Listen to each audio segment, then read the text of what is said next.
1630년 잉글랜드의 국왕 찰스 1세와 앙리에타 왕비 사이에 첫 번째 자녀이자 첫 번째 아들이 태어났으니 아버지의 이름을 따서 지어진 그의 이름은 바로 찰스 스튜어트였습니다. 이후 찰스는 2년 간격으로 연이어 태어난 그의 여동생 메리와 남동생 제임스와 더불어 형제들과의 우애 그리고 다정한 부모의 보살핌 속 순조롭게 성장할 수 있었으나 행복했던 유년기와 달리 앞으로 펼쳐질 그의 청소년기와 20대는 수많은 정치적 대립과 타협 그리고 모략과 배신으로 점철된 시간으로서 그렇게 피할 수 없는 시련의 시간이 그에게 다가오고 있었습니다. 그가 12살이 되던 1641년 국왕과 의회의 계속된 갈등 속 9년간의 잉글랜드 내전이 시작되었고 찰스는 아직 어린 나이임에도 아버지를 따라 참전하여 왕세자의 자격으로 왕당파 서부군 사령관으로 임명되어 전시 임무를 수행하기도 했습니다. 그러나 이후 크로멜의 등장과 함께 내전의 균형추가 의회파 쪽으로 기울면서 자신의 미래를 장담할 수 없게 된 국왕은 불안한 미래 속 목숨이 위험해진 찰스 왕세자를 급히 외국으로 도피시켰고 그렇게 아버지와 이별한 찰스는 이미 어머니와 동생들이 머물고 있던 프랑스로 향하여 어머니 앙리에타 왕비의 조카이자 그의 외사촌 동생인 당시 8살에 불과했던 프랑스 국왕의 보살핌을 받게 되었으니 이 어린 국왕이 바로 프랑스 역사상 그 어떤 왕보다도 가장 강력한 권력을 휘두름으로써 유럽 절대왕정기의 상징으로 여겨지게 되는 태양왕 루이 14세였으며 이후 76세까지 살아감으로써 근세 유럽의 최장수 군주가 되는 그는 그가 즉위하던 해에 영국의 왕이었던 찰스 1세를 포함 그 다음 때를 잇는 그의 자식, 손주 때의 왕들의 즉위와 죽음, 나아가 영국 스튜어트 왕조의 종식까지 전부 지켜보며 그들의 재위기간 동안 변함없는 경쟁국가 프랑스의 군주로서 수많은 정치적 상황 과 사건 속 영국과 연관되어 끝없는 이야기들을 만들게 됩니다.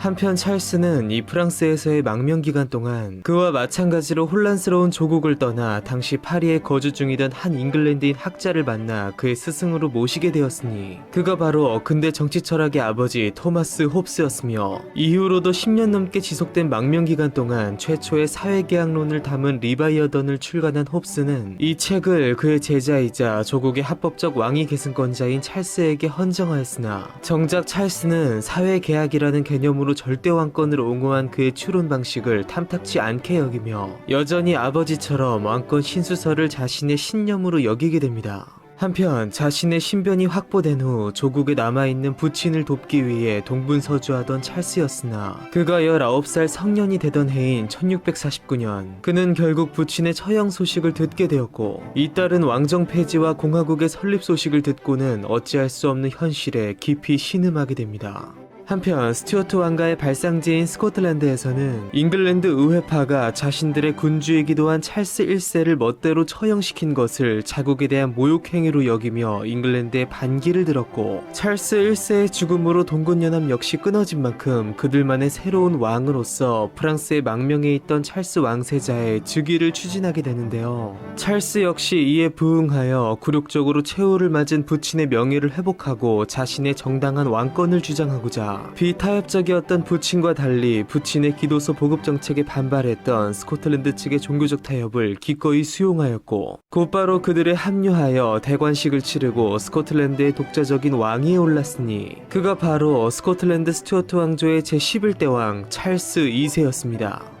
이렇게 다시 기승하는 왕당파의 싹을 자르고자 크로멜의 잉글랜드 의회군이 스코틀랜드를 공격함에 따라 제3차 영국 내전이 발발했으나 던바 우스터에서 연달아 대패를 당함에 따라 스코틀랜드 왕당군은 결국 다시 괴멸되었고 겨우 몸을 건진 찰스 2세는 깊은 절망과 함께 다시 유럽 대륙으로 도피하게 됩니다. 그렇게 공화국의 10년 통치기가 열림과 동시에 스코틀랜드의 왕위에서 물러나 새로운 10년의 망명기를 맞이한 찰스 2세는 유럽 대륙을 전전하며 계속 재기를 노렸지만 크로멜의 노련한 외교 수완으로 인해 네덜란드, 스페인은 물론 외가인 프랑스 역시 그에게 냉담하고 소홀했으니 그에게 있어 이 기간은 어디에서도 환영받지 못하는 견디기 버거운 시련의 시간이었습니다. 그렇게 7년이 지나 긴 세월 동안 영국을 호령한 올리버 크로멜이 마침내 사망했고 아들 리처드가 뒤를 이어 호국경에 취임했지만 의회 군대와 마찰을 빚으며 결국 퇴임함에 따라 왕도 호국경도 없는 잉글랜드는 정치적 혼란기에 들어갔고 크로멜의 오랜 금욕주의 통치로 욕구 불만에 시달리던 잉글랜드의 민심은 그의 죽음과 함께 거세게 요동치고 있었는데요. 그렇게 온 나라가 창살 없는 감옥이 된 공화국보다 차라리 왕정이 그립다는 얘기가 나오는 상황에서 쿠데타로 권력을 잡은 군대의 핵심 지휘관들은 4분 오열된 나라를 바로잡기 위해 변화가 절실하다고 판단했고 당시 군 권력의 실세였던 조지 뭉크는 크로멜이 죽은 이상 정통성 없는 공화국은 지속될 수 없고 왕정이 재건되어야 한다고 여기며 그의 신복 에드워드 몬테규를 시켜 당시 네덜란드에 망명 중이던 찰스에게 은밀히 연락을 시도하게 되는데요.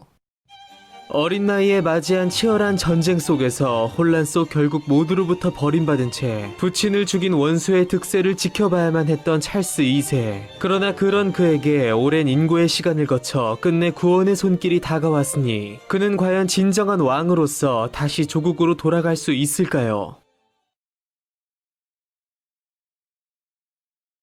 당연 복위 제안을 거절할 리 없던 찰스는 단 그에 대한 조건으로서 자신의 복위를 두려워할 인사들을 다분히 의식한 듯 지난 청교도 혁명에 대한 사면과 신앙의 자유 등을 약속한 브레다 선언을 협의했고 이를 의회가 최종적으로 승인하면서 끝내 그의 복위가 결정됩니다. 1660년 5월 25일 고향을 떠난 지 14년 만에 합법적인 군주의 자격으로 도보 해협을 건너 잉글랜드 땅 켄트에 상륙한 찰스는 일종의 대중 이벤트를 보듯 혼란의 시기를 뒤로한 채 안정과 질서를 갈망하며 국왕 만세를 외치는 시민들의 열렬한 환호 속 마침내 런던에 입성하였으니 이렇게 지난 10년간 영국 역사상 유일한 왕이 존재하지 않았던 공위기 크로멜이 꿈꾸었던 공화국 즉 잉글랜드 연방은 폐지되었고 마침내 왕정 복구가 이루어졌으며 오래전 이미 스코틀랜드의 왕으로 즉위한 바 있던 그가 이번에는 잉글랜드에서 그의 생애 두 번째 대관식을 치렀으니 그가 바로 새로운 삼국의 왕이자 찰스 1세의 뒤를 이은 잉글랜드 스튜어트 왕조의 제3대 왕 찰스 2세였습니다. 그는 즉위 직후 복고 왕정의 어수선한 분위기를 정리할 적임자로 그의 망명 생활을 함께하며 왕정 복고를 위해 헌신해온 에드워드 하이드를 지명해 국정 전반을 맡겼고 자신의 왕좌를 되찾아준 조지 뭉크를 그가 할 수 있는 갖은 포상으로 치하한 것은 물론 그의 귀한 과정을 처음부터 끝까지 안정적으로 이끈 에드워드 몬테규에게 초대 샌드위치 백작의 자귀를 부여했으니 훗날 그의 고손자인 제4대 샌드위치 백작 존 몬테규는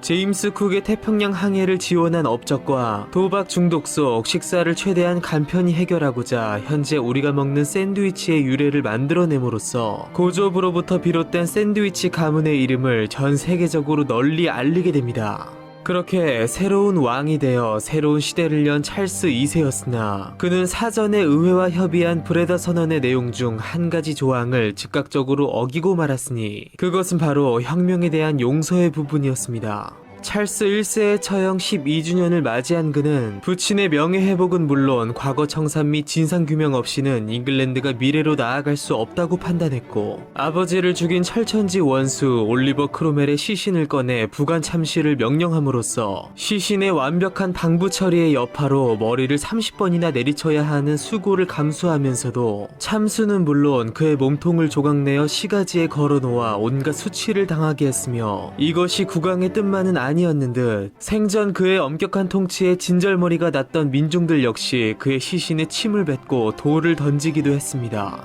더불어 그는 크로멜의 추종자들 중 부친의 사형을 주도한 26명에게 반역죄를 들어 줄줄이 교수형을 내렸으며 피해 축제는 거기에서 그친 채 그 외 당과 여론에 휩쓸려 동조했다고 판단되는 이들은 따로 가려내어 사형이 아닌 징역형 등 낮은 수준의 처벌을 내리는 등 실리를 챙기면서도 타협과 포용이라는 대원칙을 유지했고 그는 그렇게 과거 청산 작업을 나름 최대한 간단히 매듭지음으로써 권위를 세우면서도 과거에 심하게 매몰되지 않는 타협과 상생의 국정 운영을 꾀하게 됩니다. 한편 크로멜 세력을 반역죄로 처단하고 그가 행한 모든 것들을 원상태로 되돌려 놓으려 했음에도 2000년 전 전국시대 진나라의 해문왕이 상황을 처단하면서도 그의 변법의 실효성을 인정하여 폐기하지 않고 그대로 사용한 것처럼 찰스 2세 역시 크로멜의 대표적 성과였던 한 가지 정책만은 폐기하지 않고 그대로 유지시켰으니 그것은 바로 영국의 재해권 확보에 기여한 항해 조례였습니다. 평소 신대륙 확장 및 식민 지배권을 확보하는 것이 국가의 미래 산업이라고 생각해온 찰스 2세는 공화국의 항해 조례를 갱신 및 확대한 뒤 아메리카 대륙 내 네덜란드의 식민지였던 뉴 암스테르담을 빼앗았으며 그렇게 자신만만해진 잉글랜드는 급기야 네덜란드에 선전포고를 했고 지난 10년간 복수의 칼날을 갈아온 네덜란드 역시 여기에 정면 대응함으로써 또다시 새로운 전쟁이 시작되었으니 이것이 바로 제2차 영란전쟁이었습니다. 전쟁 초반에는 잉글랜드가 우세했음에도 내부적으로 예상치 못한 문제들이 속출한 데다 네덜란드가 프랑스와 연합하여 전세를 바꾼 뒤 급기야 잉글랜드 본토를 포위하는 등 위협적 공세를 퍼부음으로써 결국 패배를 인정한 찰스 2세는 브레다 조약을 체결함으로써 네덜란드의 많은 지분을 양보한 것은 물론 전쟁에서 입은 막대한 손해로 자신의 평판이 걷잡을 수 없이 곤두박질 치자 국정의 총책임자였던 클레런던을 해임하는 극약 처방 으로 국내의 비판을 잠재워야 했는데요. 무엇보다 네덜란드가 이러한 우세를 가져온 것은 외부적 요인을 포함 매우 뛰어난 인물의 활약이 있었기에 가능했으니 그는 바로 미힐데 로이테르 제독으로서 비슷한 시기 조선의 이순신에 버금가며 그 유명한 호레이쇼 넬슨보다도 높은 평가를 받는 희대의 명제독이었던 그는 전쟁의 막바지에 런던 코앞 템스강 유역까지 함대를 끌고 와 잉글랜드 주력 전함 13척을 불태웠던 매드웨이 기습을 성공시킴으로써 전쟁의 완전한 승리를 이끌어내는 등 네덜란드의 역사는 물론 세계 해전사에 영원히 지워지지 않을 불멸의 이름을 새기게 됩니다. 한편 찰스 2세가 다시 항해 조례를 갱신하던 시점으로 돌아와 잉글랜드에서는 부관 참시된 올리버 크로멜과 척결당한 공화국의 망령들이 분노한 탓인지 로이테르의 활약과 더불어 엎친 데 덮친 격으로 그들을 전쟁에서 결정적으로 패배하게 만들 거대한 국가적 재앙이 닥쳐오고 있었는데요. 기나긴 시련의 시기를 끝내고 왕정복고를 이룬 뒤 원수에 대한 보복을 감행했으나 곧바로 새로운 시련을 마주하게 된 찰스 2세. 그의 시련의 결정타가 될 이 국가적 재난은 과연 무엇이며 재위 초반 연속된 위기를 맞게 된 찰스 2세는 이것을 과연 극복할 수 있을까요?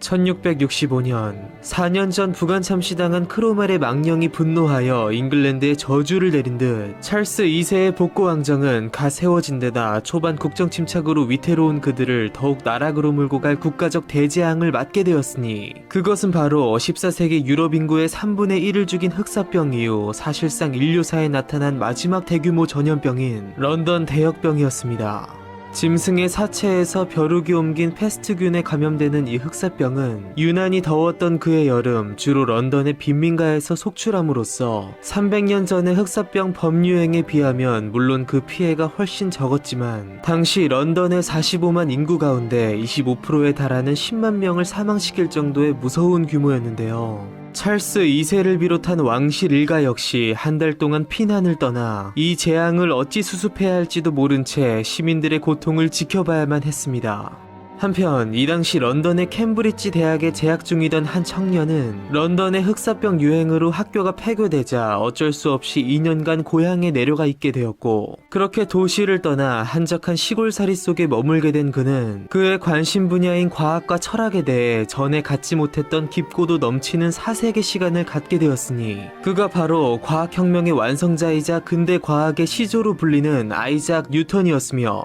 고향에 머물던 이 기간 중 어느 날 사과나무 아래서 사색에 잠겨있던 중 나무에서 떨어지는 사과를 보며 중력의 법칙을 발견한 뉴턴은 연이어 수학, 과학, 천문학, 물리학의 중요한 발견들을 해냄으로써 이 2년간의 휴학 기간에 대해 발견에 있어 전성기를 이룬 시기였다고 해고하였고 이후 역병이 수습된 후 캠브리지로 돌아가 연구를 계속하여 입학 후 10년 만에 국왕 찰스 2세로부터 공식적으로 승인된 루카스 수학 석자 교수직에 올라 수학에서 미적분법 창시 및 물리학에서 뉴턴역학 체계 확립 등 수많은 업적들을 이룩한 그는 사후 300년 가까이 된 지금까지도, 그리고 인류의 역사가 계속되는 한 영원히 기억될 역사상 가장 위대한 과학자로서 그 불멸의 이름을 새기게 됩니다. 한편 대역병이 한창이던 런던으로 다시 돌아가 도저히 수습이 되지 않을 것 같던 이 재앙은 아이러니하게도 결국 또 다른 재앙을 통해 통제되었으니 그것은 바로 런던 대화재였습니다.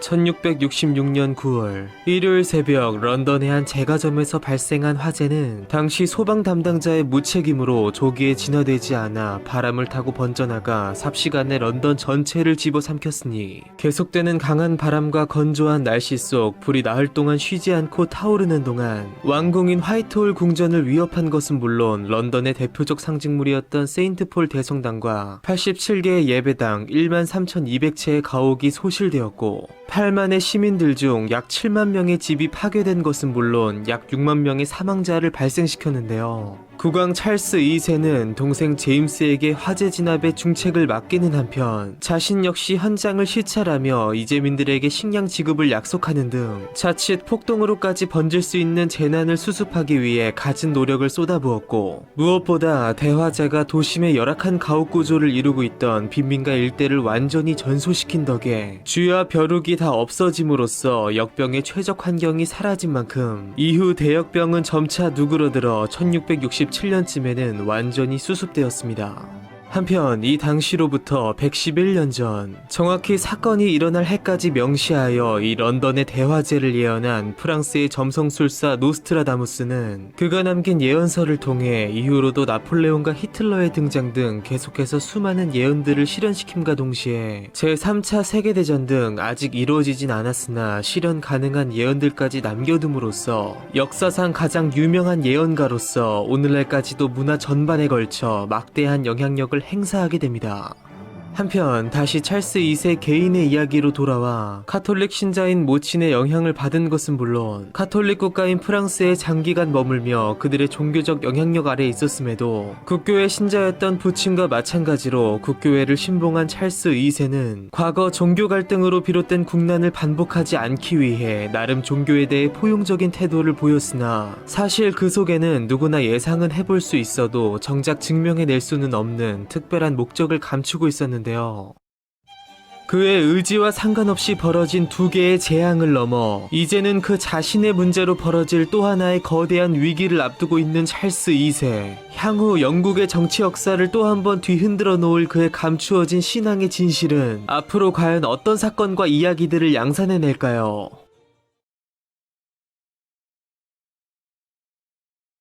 독실한 국교회 신자였던 찰스 1세의 아들답게 찰스 2세 역시 명목상 신실한 국교회 신자였으나 카톨릭 신자인 어머니의 영향 때문인지 아니면 오랜 기간 카톨릭 국가인 프랑스에 머물렀던 탓인지 그는 재위 내내 표면적으로는 국교를 신봉하면서도 은연중 친카톨릭적 성향을 드러내곤 했는데요. 왕정복고 초기 공화국의 잔재를 쓸어버리는 작업의 일환으로서 찰스 2세는 비국교도 세력을 무력화시키고 국교회를 재건하기 위한 일련의 법들로 구성된 클레런던 법전을 차례로 제정함으로써 지방 귀족들의 열렬한 지지를 얻기도 했으나 선대왕들 때 종교 갈등으로 비롯되었던 국난을 반복하지 않을 것임을 표방하며 재위 전반에 걸쳐 나름 종교에 대해 포용적 태도를 보이기도 했는데요. 그러나 이러한 그의 관용적 태도는 매번 카톨릭 세력을 비호하려는 속셈이라는 의혹의 시선을 받곤 했고, 이것은 그의 재위 10년 차에 들어서면서 비로소 사실로서 드러나게 됩니다. 1670년 찰스 2세와 그의 사촌동생이자 프랑스의 왕인 루이 14세는 도버 밀약을 체결하여 잉글랜드가 루이 14세의 정복전쟁을 돕는 대가로 프랑스로부터 보조금을 얻어 잉글랜드 내에 카톨릭을 부흥시킬 것을 약속하였으며, 그 결과로서 찰스 2세는 종교 관용령을 발표함으로써 카톨릭의 공공연한 부활을 꾀하였고, 루이 14세가 네덜란드의 무역 독점 타파를 목적으로 일으킨 제3차 영란전쟁에서 잉글랜드는 스페인 그리고 독일 영방국들과 더불어 프랑스를 지원하게 되는데요. 그러나 머지않아 도범일학의 진실이 드러났고 협정사항 중 국왕이 카톨릭으로 개종한다는 내용이 포함된 것이 알려지면서 전쟁 반대 여론이 들끓게 된 것은 물론 왕의 지지도 역시 걷잡을 수 없이 추락했기에 찰스 2세는 어쩔 수 없이 자연스레 전쟁에서 발을 빼게 되었고 그의 종교 관용령 역시 비록 이것이 카톨릭만이 아닌 비국교도 개신교를 비롯한 여러 종교들을 포괄하는 내용이었음에도 왕의 의도가 순수하지 않음을 알게 된 의회의 반발에 부딪혀 얼마 안 되어 폐기되고 말았으며 이것으로 모자라 확실히 못을 박아야겠다고 생각한 의회는 국가의 공직을 맡는 사람을 오직 국교도에 한할 것을 법으로 규정함으로써 카톨릭교도 및 그 밖의 비국교도들을 일체 공직에서 물러나게 했으니 이것이 바로 이후 150년간 지속되는 심사법이었으며 6년 뒤 이루어진 선거를 통해 의회 정치에 신호탄을 쏜 동시에 법에 의하지 않고는 누구도 체포될 수 없고 국민이 정식 재판을 요구할 권리가 있음을 규정한 법을 추가로 통과시킴으로써 전제 정치의 위험성을 내재한 국왕을 견제했으니 이것이 바로 지금의 구속영장 제도의 시초격인 인신보호법이었습니다. 그렇게 재위 초기부터 닥쳐온 재난과 거듭된 전쟁에서의 실패, 그리고 가장 결정적인 친카톨릭 정책으로 전 국민적 신뢰를 잃은 찰스 2세는 자칫 부친의 선례를 밟을까 노심초사해야 하며 의회를 배척하지 않고 왕실 의회의 협력 체계를 유지하는 한편 그의 신부이자 동생인 요크 공작 제임스를 설득해 그의 친조카 메리를 그의 외조카이자 당시 네덜란드의 총독이었던 빌럼 3세와 뜬금 혼인시키게 되는데요.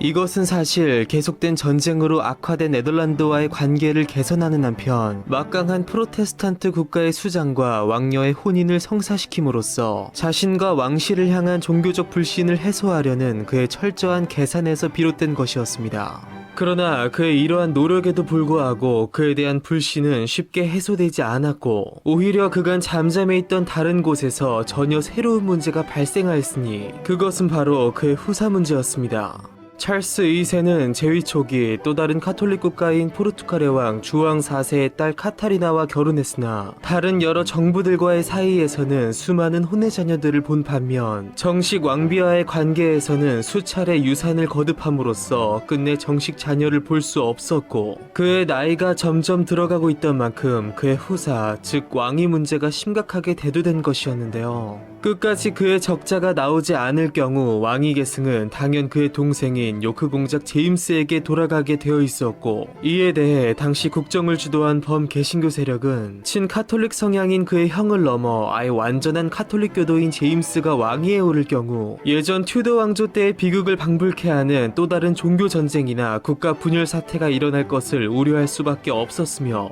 이러한 다수의 증폭된 불안과 불만은 급기야 제임스를 아예 왕위 계승 범위에서 제외시키는 내용의 법안을 상정하는 제임스 왕위 배척 사건이라는 초유의 사태로 번지고 말았으니 이 당시 제임스의 왕위 계승에 반대한 사람들로 이루어진 모임이 바로 상인과 비국교도들 중심으로 개혁적 성향을 띠므로써 훗날 영국 자유당의 전신이 되는 휘그당, 반대로 제임스의 왕위 계승에 찬성한 사람들로 이루어진 모임이 바로 지주와 국교도들 중심으로 보수적 성향을 띠므로써 오늘날 영국 보수당의 조상격이 되는 토리당의 시초였으며 이때 처음 싹을 피워 전 세계로 번져나간 영국의 유명한 양당 체제는 훗날 19세기 빅토리아 여왕 때 벤자민 디즈레일리와 윌리엄 글래드스턴의 시대에서 본격적으로 확립되게 됩니다. 한편 찰스 2세는 제임스를 반대하는 의회의 이러한 움직임에 대해 왕실의 법도를 무시하고 자신들의 입맛대로 국가를 움직이려는 행위라 여기며 옛날 그의 부친의 모습이 떠오르듯 그들의 왕위 배제 법안을 무력화시킨 채 이후 4년간 의회를 소집하지 않음으로써 안 그래도 그를 불신하는 의회와의 관계를 더욱 심화시켰고 이것은 이후 그의 동생 제임스가 왕이 되어 맡게 될 또 다른 혁명의 단초를 제공하게 됩니다. 한편 더 이상 합법적 수단으로 제임스의 왕위 계승을 막는 것이 어려워지자 일부 급진적인 휘급파 세력들은 더 적극적인 행동을 실행해야 한다고 여기며 분쟁의 주체인 제임스는 물론 그를 비호하는 찰스 2세를 제거하기 위한 음모를 꾸미게 되는데요. 카톨릭의 부활을 꿈꾸며 끝없이 국민을 기만하는 행동을 취함으로써 전 국민적 불신을 불러일으키며 의회로부터 끝없이 견제를 받은 것은 물론 급기야 암살 위협에 처하게 된 찰스 2세. 그의 부친과 조부의 최후가 떠오르듯 비극적 죽음의 위기에 처한 그의 운명은 과연 어떻게 될까요? 1683년 휘급파 급진 세력들은 하트포드셔에 위치한 라이하우스에 모여 국왕 찰스 2세와 그의 동생 요크공 제임스에 대한 암살 모의를 하게 되었는데요. 그러나 모의 직후 가담자 중 한 명이 왕에게 이를 밀고함에 따라 사건에 연관된 휘급파 지도자와 의원들에 대한 대대적인 검거가 이루어졌고, 당시 사건의 판정을 맡은 조지 제프리 판사는 본 사건이 휘급파를 음해하기 위한 토리파의 조작이라는 소문이 팽배한 속에 충분한 객관적 증거 없이 단지 주목자로 지목된 윌리엄 러셀을 비롯한 법정에선 휘급파 의원들에게 사형 및 징역형을 선고했고, 요크공 제임스를 대신할 차기 왕위 계승자로 지지를 받았던 찰스 2세의 제1서자 몬모스공 제임스 역시 사건에 연루되었다는 혐의로 네덜란드 북부로 추방당했으니, 이것이 바로 찰스 2세의 조부 제임스 1세가 겪은 화약 음모 사건과 더불어 영국 역사의 대표적인 국왕 암살 미수 사건인 라이하우스 사건이었습니다. 그렇게 찰스 2세는 제임스 왕위 배척 사건과 라이하우스 사건이라는 두 개의 거대한 폭풍 속 비록 자신과 동생의 목숨을 구하고 왕으로서의 권위와 입지를 지켰으나 그를 향한 전 국민적 불신이 가라앉지 않고 있고 동시에 가라앉을 수도 없음을 알고 깊은 쓸쓸함을 느꼈는데요. 단 국왕 암살 미수라는 거대한 사건이 일어났고 그것에 대한 철저한 처벌이 이루어진 만큼 이후 그의 사망 시까지 후계를 둘러싼 종교적 불만은 더 이상 표면으로 불거지지 않았고 나라 안팎으로도 비교적 안정적인 기간이 이어졌습니다. 그렇게 2년 후인 1685년 갑자기 발작을 일으키며 쓰러진 찰스 2세는 자신의 심신이 완전히 지쳐버렸음을 느꼈고 34년 전 의회군에게 쫓기던 그를 구해주었던 존 허드스턴 신부를 불러 고해성사를 마침으로써 자신이 이제껏 카톨릭 신앙을 몰래 유지해왔음을 드러낸 뒤 스코틀랜드에 처음 왕위에 오른 지 36년, 잉글랜드에 왕위에 오른 지 25년 만에 54세의 나이로 결국 사망하게 됩니다.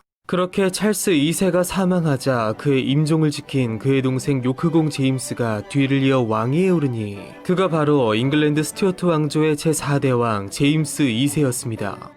전통적인 스튜어트가의 군주들답게 유약함과 섬세함이 내재된 그의 부친과 조부의 외모와 달리 친가보다 외가인 부르본가의 특질이 우세하게 나타나는 찰스 2세의 이목구비는 스튜어트 가문에서 좀처럼 보기 힘든 관능미를 풍기는 것이 특징인데요. 그의 이러한 특질은 외모뿐 아니라 그의 가치관에서도 두드러지게 나타나니 그는 원칙주의자로서 절제된 삶을 추구했던 조부 제임스 1세 그리고 부친 찰스 1세와 달리 현실에서만 누릴 수 있는 개인적인 쾌락을 쫓으며 유쾌하고 생동적인 삶을 추구했는데요. 그러나 이것은 단지 애들러 우아하게 표현해본 것일 뿐 그것은 사실 방종, 즉 방탕함이었습니다. 영국 역사에서도 손꼽히는 호색한으로 알려진 찰스 2세는 왕비 카타리나와 좋은 관계를 유지했음에도 관례상 한두 명 정도의 공식 애첩을 두던 이전 왕들에 비해 한 번에 수많은 정부들을 두고 그들과 공공연하게 연애를 만끽하는 등 대단한 능력을 선보였고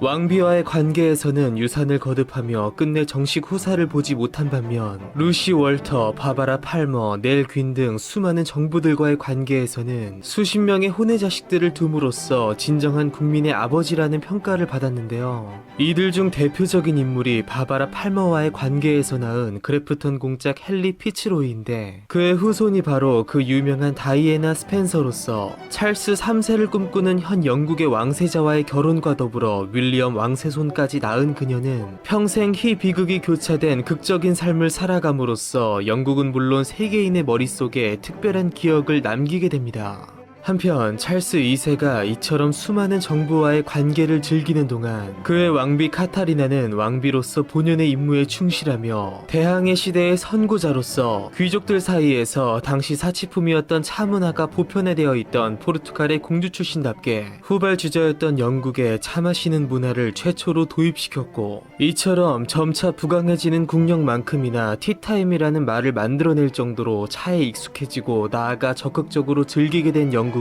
약 150년 뒤 이 차와 관련되어 벌어지는 그들의 역사에 치명적 오점을 남길 사상 초유의 비인륜적 전쟁까지 치르게 됩니다. 한편 다시 찰스 2세 이야기로 돌아와 그는 재위 내내 이처럼 끝없는 혼의 방종을 펼친 것은 물론 그의 서자들의 생활을 국민의 혈세로 유지시킴으로써 세간의 비난과 조롱을 한몸에 받았고 또 한편으로 일부 국민들은 오랜 시간 크로멜의 금욕 통치에 짓눌려 있던 만큼 그의 이러한 호색적 행각을 반기기도 했습니다. 그러나 한편으로 그의 이러한 쾌락적 혹은 열정적 성향은 스포츠, 여흥, 무엇보다 지적인 관심에도 적극적이었던 만큼 17세기 영국의 문화와 지식 전반에 지난 10년의 크로멜의 시대에서는 찾기 힘든 큰 활력을 불어넣게 되는데요. 찰스 2세는 수은 중독으로 사망했다는 설이 있을 정도로 연금술 및 과학기술에 관심이 많았던 만큼 근대 화학의 창시자이자 보일의 법칙으로 유명한 로버트 보일 등이 창립한 유용한 지식을 모으는 것을 목적으로 하는 과학자들의 모임인 왕립학회에 그 스스로 회원을 자처한 것은 물론 최초로 왕명으로서 공인하였고 그렇게 탄생한 왕립학회는 이미 찰스 2세 때 활약한 아이작 뉴턴, 에드먼드 헨리를 비롯해서 증기기관을 개량하여 보급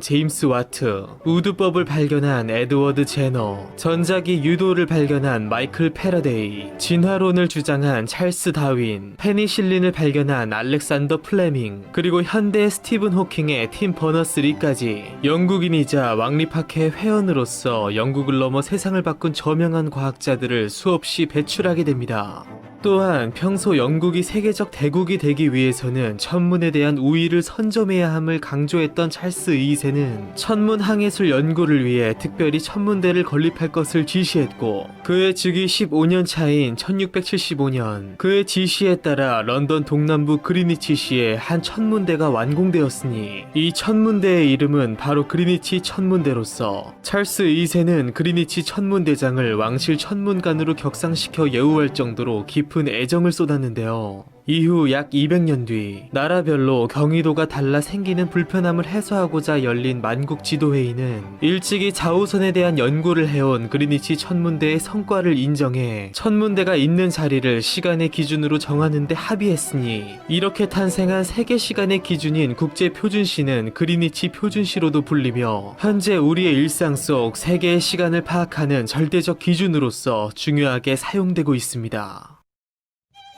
처형당한 절대군주의 아들로 태어나 비극적 내전과 기나긴 망명생활을 겪은 뒤 끝내 원수를 몰아내고 또다시 제왕의 자리에 올라 죽는 순간까지 품위와 자존심을 지키되 수용과 타협을 두려워하지 않았던 왕의 낭만적 이야기는 바로 이렇게 끝을 맺으며 이제 이야기는 그의 동생 제임스 2세에게로 이어집니다.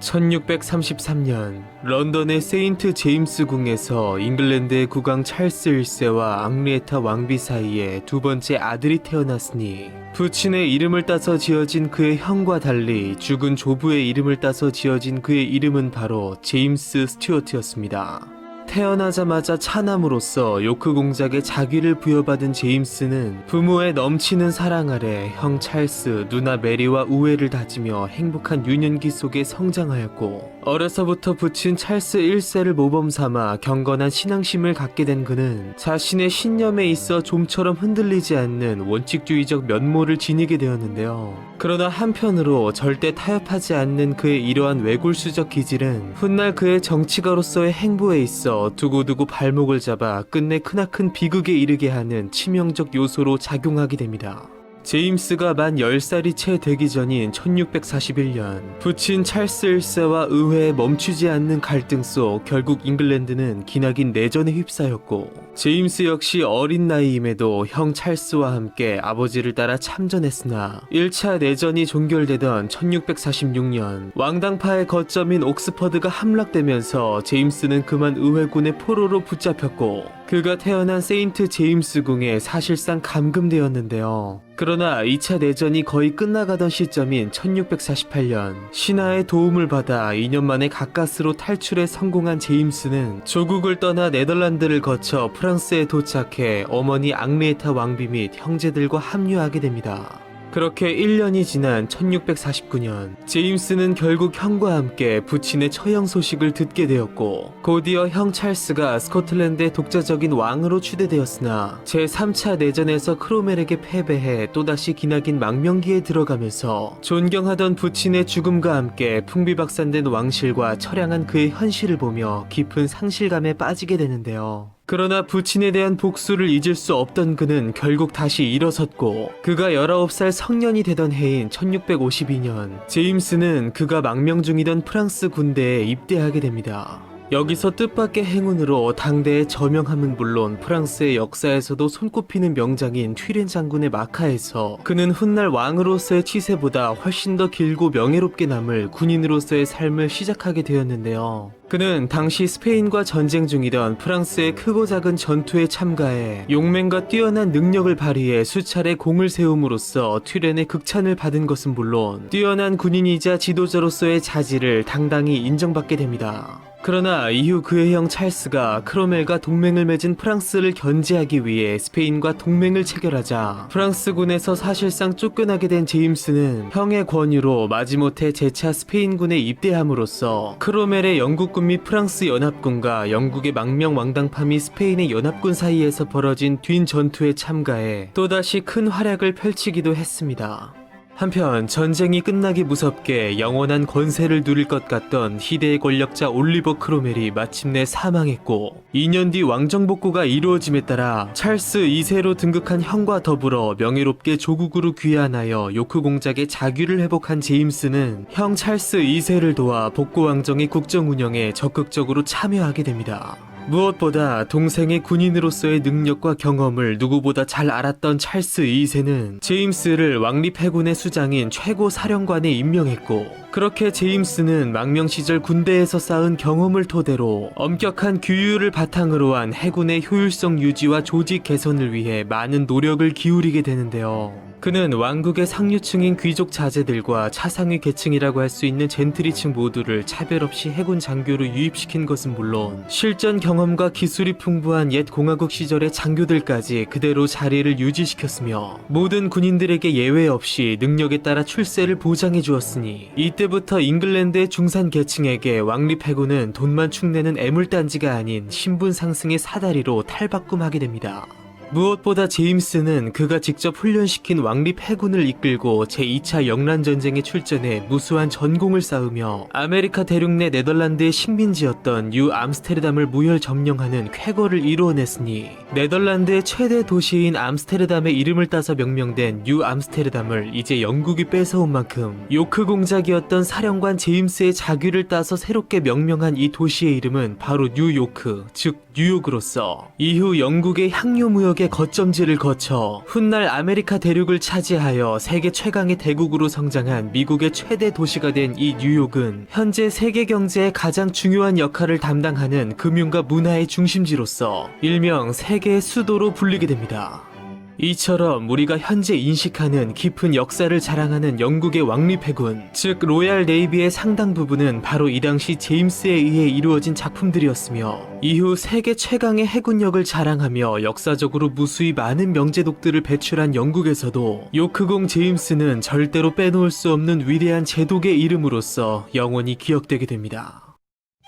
이른 나이에 맞이한 좌절의 늪에서 헤어나와 위대한 군인이 되어 수많은 전공을 세운 것은 물론 다시 조국에 돌아와 무수한 업적들을 이루어낸 제임스. 그러나 이러한 영광스러웠던 청년기와 달리 앞으로 펼쳐질 그의 장년기는 슬픔과 오욕으로 점철될 고난의 세월이었으니 과연 어떤 시련들이 그를 기다리고 있는 걸까요?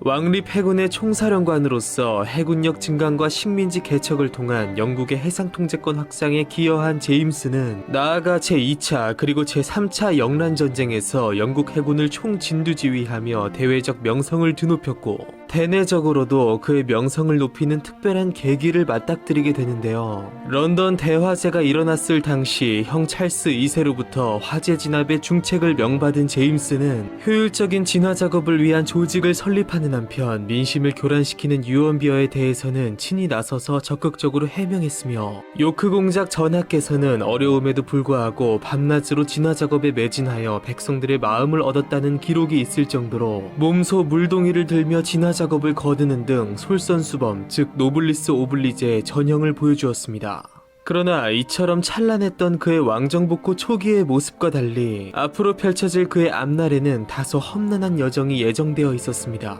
부친 찰스 1세를 닮아 어릴 적부터 종교에 열정적이었던 제임스는 명목상 국교의 신자가 되었으나 카톨릭이었던 모친의 영향으로 친카톨릭적 성향을 갖게 되었고, 내전 당시 카톨릭 국가인 프랑스와 스페인에 머물면서 카톨릭 문화에 더욱 친숙해진 것을 넘어 아예 완전히 동화되어 카톨릭에 자연스레 귀의하게 되었으며, 왕정복고 이후에는 아예 완전한 개종을 감행하였는데요. 그러나 왕위 계승서열 2위로서 차기 국교회의 수장인 그의 카톨릭 개종 문제는 의회로부터 상당한 비판을 받게 되었고, 이후 찰스 2세가 감행한 도범이력과 종교 관용령에 대한 반발로 모든 공직자가 국교회에 충성을 서약해야 함을 규정한 심사법을 의회가 통과시키자 강직한 신앙인으로서 타협을 용납하지 않았던 그는 국교회 헌신 서약을 거부한 채 해군 총사령관직을 비롯해 그가 맡고 있던 모든 관직을 내려놓고 국정에서 완전히 물러난 것은 물론 같은 해 수녀가 되려 했을 정도로 독실한 카톨릭 신자인 메리 모데나와 재혼함으로써 자신의 카톨릭 신앙이 확고함을 만방에 알렸습니다. 한편 제임스는 자신의 신앙과 별개로 사별한 전 부인에게서 얻은 두 딸 메리와 앤을 왕실의 법도에 따라 국교도로 양육했고, 형 찰스 2세가 외교 문제를 비롯해서 친카톨릭 정책으로 바닥난 민심을 끌어올리고자 그의 조카 메리와 네덜란드의 총독 빌럼의 혼인을 제임스에게 제안하자 그는 이에 역시 반대하지 않고 형의 뜻을 존중해 기꺼이 따르게 됩니다. 그러나 이것과 별개로 형 찰스 2세가 점차 나이가 들어감에도 끝까지 적자를 보지 못한 만큼 왕위 계승은 결국 동생인 제임스에게 돌아가게 되어 있었고, 제임스가 국교도가 아닌 완고한 카톨릭 교도였던 만큼 그의 왕위 계승이 또 다른 국가 분열 사태를 초래할 것을 우려한 의회가 그를 반대한 휘급파와 찬성한 토리파로 갈라져 강하게 대립한 것은 물론, 교황청과 영국 내 카톨릭 교도들이 합심해 제임스를 왕으로 옹립하여 영국을 카톨릭 세력권으로 집어삼키려 한다는 일명 교황의 음모로 불리는 이 실체를 확인할 수도 없는 소문이 삽시간에 잉글랜드 전체에 퍼져 전국을 집단 공포에 빠뜨림에 따라 곳곳에서 카톨릭 교도를 향한 테러와 방화가 일어났으며, 물 만난 고기 마냥 그를 반대한 휘급파가 급기야 제임스를 아예 왕위 계승 범위에서 제외시키는 내용의 법안을 상정하는 일명 제임스 왕위 배척 사건으로 나타나게 되었는데요. 그러나 찰스 2세는 그의 동생을 지키고 왕실의 법도를 세우고자 낭설을 최초 퍼뜨린 자를 색출해 처벌하고 휘급파의 왕위 배제 법안을 무력화시키는 등 강경 대응했고, 휘급파 급진 세력들이 그와 제임스를 암살하려 한 라이하우스 사건까지 벌어지자 가담자들을 철저히 처벌하는 등 엄정한 대처로 흔들리던 그의 통치권을 공고히 한 것은 물론 사랑하는 동생 제임스와 그의 왕위 계승권을 끝까지 비호했고,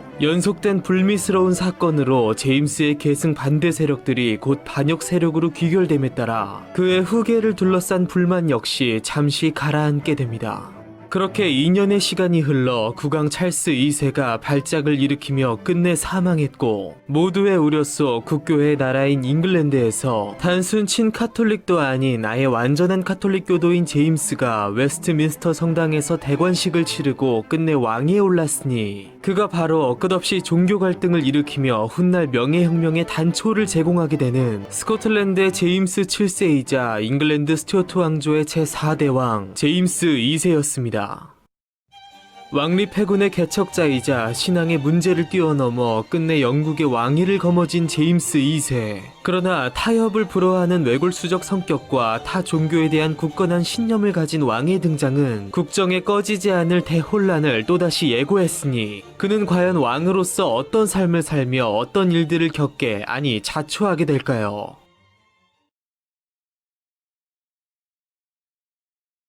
어린 혹은 젊은 나이에 즉위한 선대 왕들에 비해 51살의 많은 나이에 즉위한 늙은 왕이었으나 뛰어난 군인이자 왕실의 최측근으로서 이미 지난 수십 년 동안 국정을 수행해온 그였기에 정치가로서 제임스 2세의 역량은 이미 검증된 것이었다고 할 수 있었습니다. 더불어 즉위에 앞서 이미 2차례 큰 진통을 겪은 그였던 만큼 그의 재위 초기는 비교적 큰 소란 없이 순조롭게 이루어지는 듯 보였으나 즉위 2달 만에 제임스 2세는 곧바로 큰 위기를 맞게 되었으니 2년 전 라이하우스 사건에 연루되어 네덜란드로 추방당해 있던 선왕의 제1서자 몬모스공 제임스가 그의 삼촌인 제임스 2세의 카톨릭 신앙을 문제 삼으며 영국의 프로테스탄트 전통을 무너뜨릴 수 없다는 것을 대의 명분으로 내세워 잉글랜드 남서부를 거점으로 대규모 반란을 일으켰고, 같은 시기 북쪽의 스코틀랜드에서는 아가일 백작 아치볼드 캠벨이 몬모스와 뜻을 같이해 역시 반란을 일으킨 것이었는데요. 그러나 다소 충동적이었던 이들의 반란은 한 달 만에 급속도로 진압되었고, 반역 사태를 좌시할 수 없던 제임스 2세는 5조각으로 잘려나간 몬모스를 비롯해서 아가일 백작 등 또 다른 반란의 주체들을 참수시킨 것은 물론 참수당한 병사 200여 명의 머리를 길가에 걸어놓아 본보기를 보이기도 했습니다.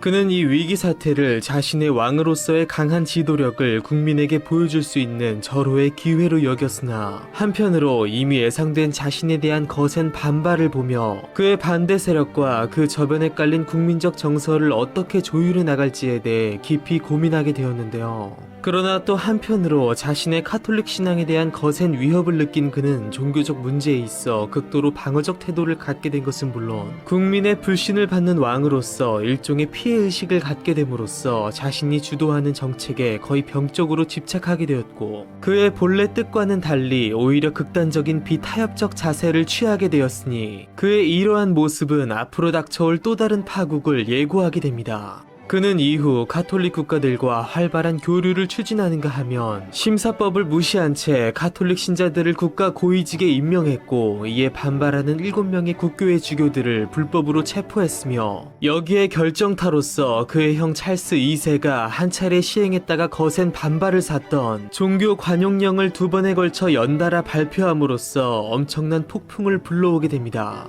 사실 그는 가톨릭을 국교로 삼아 타 종교를 피로 탄압했던 메리 1세와 달리 단지 가톨릭 역시 합법적으로 잉글랜드 땅에서 존속되기를 원했고, 그의 사촌인 프랑스의 왕 루이 14세의 낭트 칙령 폐지와 위그노 탄압을 비판하며 잉글랜드 역시 국교회만을 강요할 것이 아닌 더불어 가톨릭으로의 회귀 또한 아닌 단지 모든 종파를 위한 종교적 관용을 원한 것이었는데요. 그렇기에 그는 가톨릭을 포함 비국교파 프로테스탄트는 물론 유대교, 심지어 이슬람교까지 그들의 예배 참석을 허락했고, 심지어 비종교인들까지 그들의 신념의 자유를 보장했으니, 이것을 현재의 관점으로 본다면 개인의 종교적 신념을 포용함으로써 시민의 기본권을 보장한 매우 진보적 법령으로 볼 수 있겠으나, 당시 국교회 및 청교도의 입장에서는 그간 숨어 지내던 가톨릭 세력들이 활개치고 다닐 발판을 왕이 몸소 마련해준 것이었으니, 제임스 2세에 대해 일말의 희망을 갖고 있던 국교의 성직자 및 신자들은 당연 아연실색했고, 이 종교 관용령을 기점으로 극렬한 집단적 반발을 일으킨 것은 물론 국왕으로부터 완전히 돌아서게 됩니다. 그러나 예전 찰스 1세 때와 같은 왕을 처형시키는 비극도 크로멜 시대의 공포도 원하지 않았던 대다수 국민들은, 왕이 이미 50대 중반의 고령인데다 그의 자녀들은 가톨릭인 부친과 달리 국교도 신자였던 만큼 왕의 사망과 그들의 왕위 계승까지 조금만 버티면 될 것이라는 막연한 생각을 하였으나, 삶이라는 것이 늘 그렇듯 예상치 못한 문제가 발생하고 말았습니다. 이례적으로 정식으로 2번의 결혼을 경험한 제임스 2세는 복고왕정 초기 어머니 앙리에타 태후의 반대에도 불구하고 타국의 왕족도 아닌 이제 갓 귀족이 된 클레런든 백작의 딸 앤 하이드를 사랑하여 결혼하였고, 그녀와의 관계에서 장녀 메리와 차녀 앤을 보았는데요. 그러나 그의 결혼 11년차 헌신적이었던 아내 앤 하이드는 남편의 주기를 보지 못한 채 임종을 맞이했고, 2년 뒤 제임스는 그보다 무려 25살이 어린 이탈리아 북부 모데나 공국의 메리와 재혼했으며, 가톨릭 신자였으나 수려한 외모에 차분한 성품을 지닌 그녀는 결혼 후 10년 동안 임신과 출산을 거듭했으나 끝없이 안타까운 결과를 맞이한 만큼 첫 아내에게서 얻은 2명의 딸 이후 국왕은 더 이상의 자녀를 얻지 못하였는데요. 그렇게 다시 제임스 2세의 혼란스러운 국정으로 돌아와 종교 관용령으로 나라 전체가 어수선한 상태에서 늙은 카톨릭 왕의 사망과 그의 딸들을 통한 프로테스탄트 군주의 통치라는 의회의 간절한 염원과 달리 아무도 예상하지 못한 일이 벌어지고 말았으니 실패의 늪을 뛰어넘어 메리 왕비가 그만 늦둥이 아들을 낳고 만 것이었습니다. 20년 전 왕제의 신분에서 두 딸의 국교도로서의 양육을 허락한 지난 과거와 달리 종교 관용령까지 선포한 왕의 입장에서 갓 태어난 그의 아들은 철저히 카톨릭 신자로 양육되어 왕위를 계승할 것이 불보듯 뻔해지자 결국 의회는 특단의 대책을 간구하게 되는데요. 그들이 생각하는 특단의 대책이란 과연 무엇이며 연달아 새로운 국면을 맞게 된 제임스 2세의 운명은 과연 어떻게 될까요?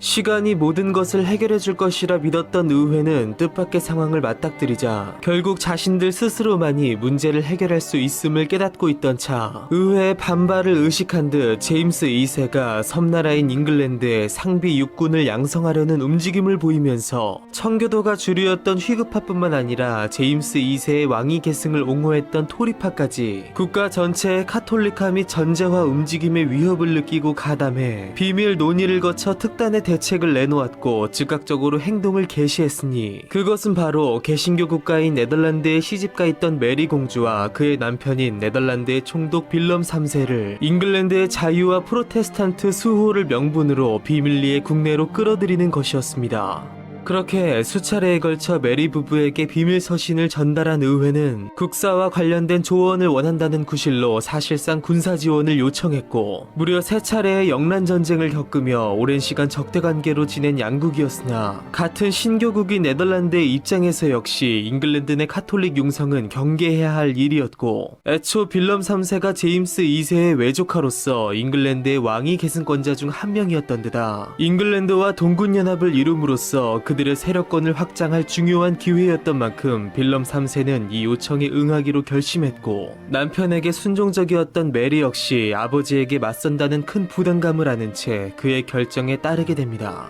그렇게 빌럼은 철저한 계획하에 네덜란드의 대규모 정예병력을 이끌고 잉글랜드 토베이만에 상륙했고 한편 늦둥이 아들의 탄생을 한창 기뻐하고 있던 차에 딸과 사위가 자신을 치료한다는 소식을 듣고 경악을 금치 못한 제임스 2세는 사촌 루이 14세로부터 군사 원조를 제안받았으나 험악해질 민심을 우려하여 거절한 채 본래 스스로가 뛰어난 군인이었던 만큼 직접 군을 이끌고 이들에 맞서려 했으나 그로서는 전혀 예상치 못한 기상천외한 일이 벌어지고 말았으니 둘째 딸 앤과 그의 신복들을 비롯해서 대부분 신교도로 구성된 군의 주요 지휘관 및 병사들이 왕인 그를 버리고 빌럼에게 투항해버린 것이었습니다. 그렇게 믿을 수 없는 광경을 지켜보며 자식들로부터 배신당했음은 물론 민심이 자신을 완전히 떠나버린 것을 깨달은 제임스 2세는 정신적 충격 속에 신체적 이상까지 나타나면서 그를 급격히 무너뜨렸고 주여 저를 불쌍히 여기소서 자식들마저 저를 버렸나이다 라는 말을 남기고는 아직 싸워볼 수 있는 병력이 남아있었음에도 모든 것을 포기한 채 프랑스로 도피하게 됩니다.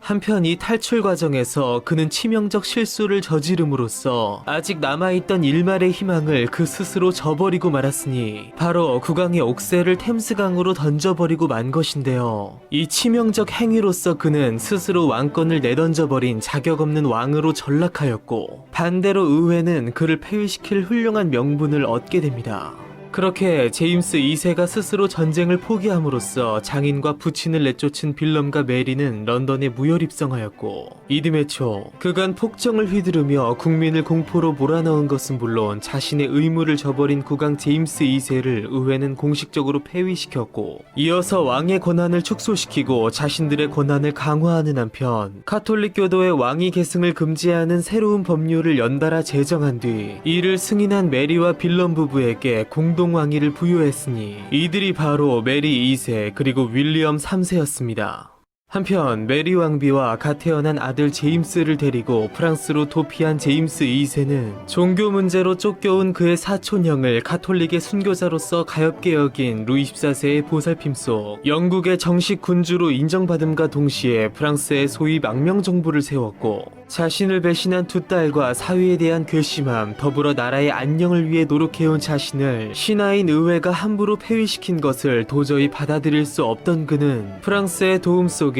그의 폐위를 인정하지 않고 여전히 그를 군주로서 떠받드는 아일랜드와 스코틀랜드의 일부 세력과 연합해 재기할 기회를 노리게 되는데요. 특히 동군연합도 아닌 일방적 식민 지배를 당해온 것은 물론 그들의 입맛대로 자신들을 유린해온 잉글랜드 의회를 불신한 아일랜드는 합법적 왕을 몰아낸 타국의 신교도 윌리엄과 메리를 받아들이지 않고 친카톨릭적이었던 찰스 2세를 넘어 완전한 카톨릭교도로서 종교의 관용을 선포한 선왕을 가장 적극적으로 지지해온 만큼 아일랜드와 가장 활발히 연락을 취한 제임스 2세는 그의 딸과 사위가 새로운 왕에 즉위한 지 불과 한 달 만인 1689년 3월 새로운 혁명을 꿈꾸며 아일랜드 킨세일에 상륙하게 됩니다.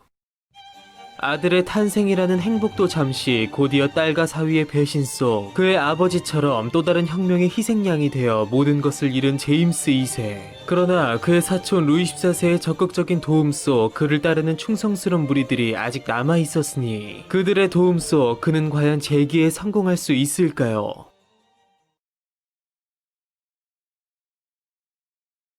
1689년 더블린에서 소집된 의회는 제임스 2세를 그들의 독자적인 왕으로 인정하였고, 윌리엄 3세가 이를 반역행위로 규정함에 따라 1년 전 이루어진 무혈혁명은 아직 흘리지 않은 그들의 피를 새롭게 요구하게 됩니다. 그로부터 1년 반이 지난 1690년 윌리엄 3세는 삼촌이자 장인을 치고자 잉글랜드 네덜란드 연합군대를 이끌고 더블린 북쪽 보인강 연안에 도달했고, 제임스 2세 역시 아일랜드 프랑스 연합군을 이끌고 그를 배신한 조카이자 사위를 친히 맞이하였는데요. 단 윌리엄의 군대가 수적인 우세를 차지했음은 물론 네덜란드의 청이군이 더해진 정예 병력이었던 반면 제임스의 군대는 갓 소집된 오합지졸이었던 데다 이미 노쇠한 그가 예전만큼의 군사적 능력을 발휘하지 못한 만큼 아일랜드 프랑스 연합군은 결국 대패하고 말았고, 그는 결국 모든 것을 버리고 다시 프랑스로 도망쳤으며 윌리엄이 아일랜드에 대한 재정복을 완수한 반면 제임스는 다시는 영국 땅을 밟지 못하게 됩니다.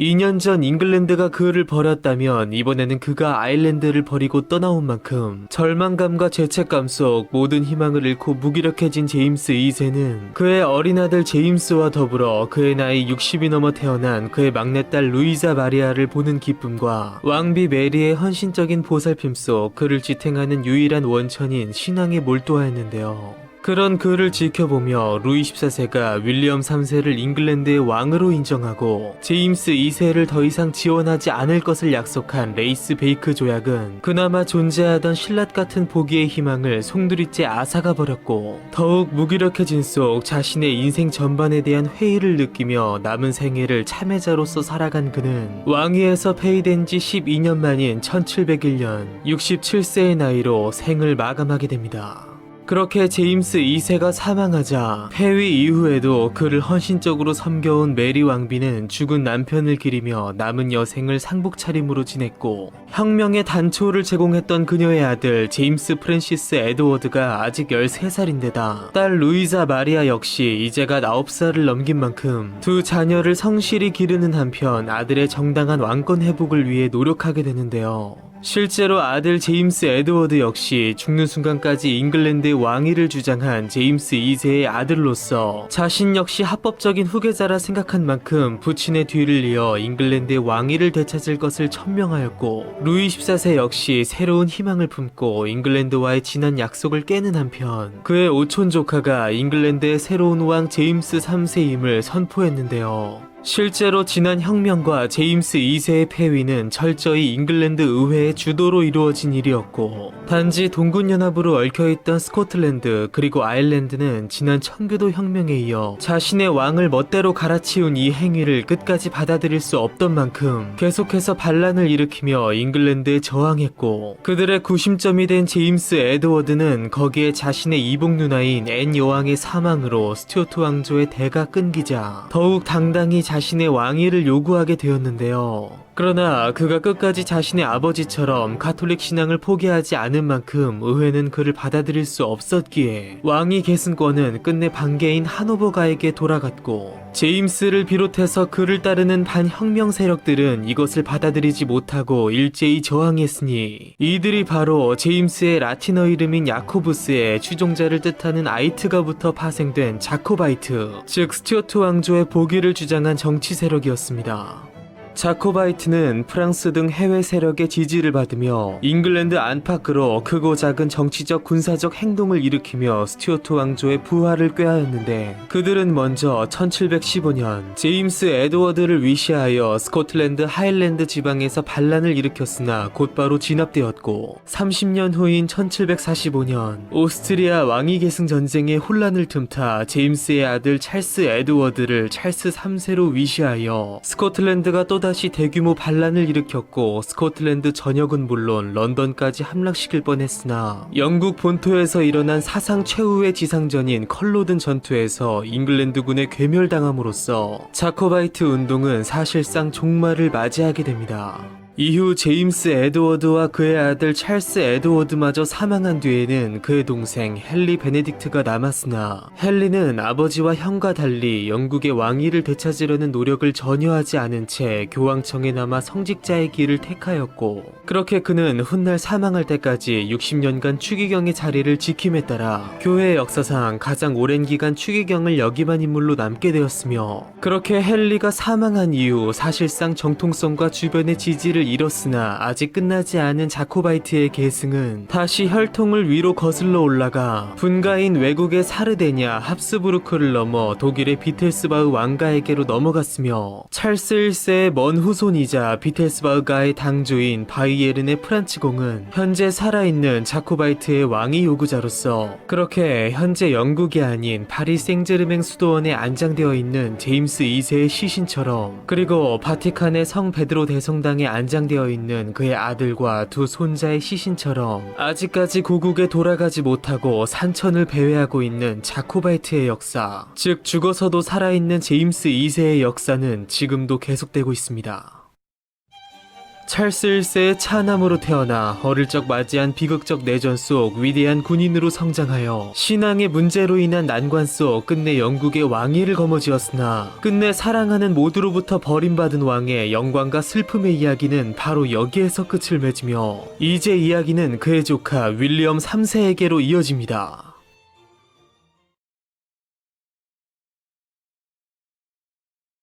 잉글랜드 내전이 발발하기 1년 전인 1641년 런던의 화이트홀 궁전에서 모두가 주목하는 성대한 결혼식이 열렸으니, 신랑은 바로 네덜란드의 국부 빌럼 1세의 손자인 15살의 오라니공 빌럼이었으며, 그보다 5살이 어린 10살의 신부는 바로 잉글랜드의 국왕 찰스 1세의 장녀로서 훗날의 찰스 2세의 여동생 그리고 제임스 2세의 누나이며, 그녀의 모친 앙리에타 왕비에 의해 처음 만들어져 오늘날까지 존재하는 영국 왕실에서 군주의 장녀에게 내리는 특별한 명칭으로서 제1대 프린세스 로열의 칭호를 받은 그녀는 증조모의 이름을 물려받은 메리 스튜어트였습니다. 그렇게 어린 신부 메리는 남편 빌럼을 따라 네덜란드로 건너갔고, 6년 후인 1647년 16살의 숙녀로 자라난 아내와 더불어 역시 완전한 성인으로 훌륭히 성장한 빌럼은 부친 프레데릭 헨리가 사망함에 따라 네덜란드 북부 5개 주를 다스리는 새로운 총독 빌럼 2세로 등극하게 된 것은 물론, 80년 독립전쟁의 막바지에 다다른 조국을 이끌고 1648년 베스트팔렌 조약을 통해 스페인으로부터 역사적인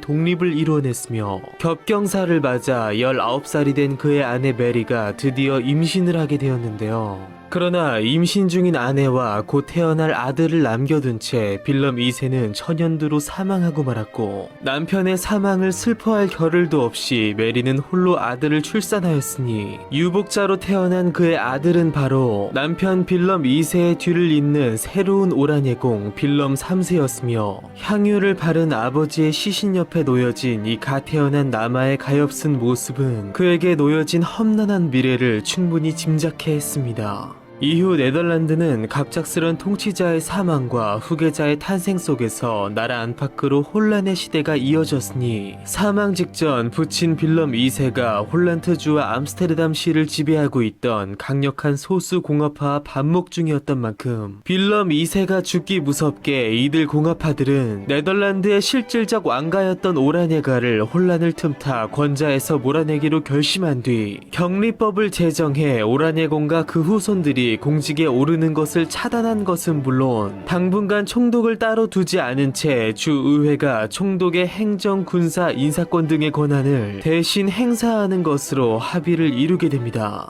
더불어 이러한 외적 위기 속에서 오라네가는 내적으로도 큰 혼란을 겪고 있었으니, 그것은 바로 빌럼의 모친 메리와 할머니 아말리아 간의 갈등이었습니다. 영국의 공주 출신의 메리는 아들 빌럼을 영국식으로 양육하고 싶어 했으나, 오랜 기간 남편과 아들을 도와 네덜란드의 정통성을 지켜온 아말리아는 자국의 차기 통치자인 손자의 영국화를 강력히 반대함으로써 오라네가의 후계자인 빌럼의 섭정권을 두고 모친과 조모 간에 거센 내분이 벌어졌고, 아말리아의 우세 속 분쟁의 최종적 해결은 이후 10년이 지난 다음에야 끝내 비극적인 방법으로 이루어지고 말았으니, 빌럼이 겨우 10살이 되던 해인 1660년 오빠 찰스 2세의 왕정복고를 축하하기 위해 런던을 방문한 메리가 먼저 간 남편의 뒤를 하루빨리 따르려는 듯 똑같이 천연두로 사망해버린 것이었습니다. 그렇게 일찍이 친부 친모를 여의고 할머니와 친척들 밑에서 양육된 빌럼은 심적 상심이 육체적 약화로 이어진 탓인지 선천적으로 허약한 체질에 천식과 폐렴 등 많은 질환을 앓았으니, 이러한 요소들은 그의 침울한 성격을 형성하는 데 있어 큰 영향을 미치게 됩니다. 단 이것과 별도로 네덜란드의 건국 공신인 오라네가의 후계자인 빌럼은 할머니 아말리아의 열렬한 지지 속 통치자가 되기 위한 철저한 교육과 훈련을 받았으며, 어머니 메리가 사망하면서 그녀의 오빠 찰스 2세에게 아들 빌럼의 후견인이 되어줄 것과 더불어 그의 장래를 위해 힘써줄 것을 부탁했고, 이것을 그가 기억한 듯 훗날 벌어진 제2차 영란전쟁 당시 전쟁을 종결하는 평화 조건 중 하나로 그의 조카 빌럼의 지위 향상을 내놓음에 따라 영국 왕의 커다란 입김과 더불어 세월이 흐른 만큼 오라네가에 대한 불신도 점차 잦아든 탓인지 그들의 공직 진출을 방해한 격리법이 철회되었고, 공화파에 반대한 세력들이 사실상 정통성을 가진 왕자인 그를 지지함에 따라 빌럼의 입지는 점차 확대되었는데요. 당시 홀란트주의 행정장관으로서 오라네가를 대신해 사실상 네덜란드 공화국을 이끌어가던 요한 드 비트는 공화주의자로서 빌럼의 영향력이 커지는 것을 견제하면서도 그의 지지 세력들은 물론 빌럼을 지지하는 자신의 반대 세력들과도 적절한 합의를 이루어야 했던 만큼 18세 이후 빌럼의 공직 진출을 허용한 것은 물론 의회의 자문기구에 회원이 되게 함으로써 국가 대소사에 대한 결정 과정과 방법 등 최소한의 국정 운영에 대한 전문 지식을 익히게 했으며, 그렇게 드 비트는 빌럼의 지지자들의 불만을 흡수하는 한편 빌럼을 자신의 영향권 안에 가두려 했습니다. 그러나 그의 의도가 어찌되었든 국정의 총괄자인 드 비트의 적극적인 도움은 빌럼을 크게 성장시켰고, 그렇게 본래 뛰어났던 재능과 그것을 더욱 훌륭히 키워낸 효과적인 교육, 친부모를 여위고도 그를 열렬히 지지해준 남은 가족들, 그리고 점차 높아져가는 지지 세력들의 신망 속에 빌럼은 어느덧 매력적이고 믿음직스러운 청년으로 자라나게 됩니다.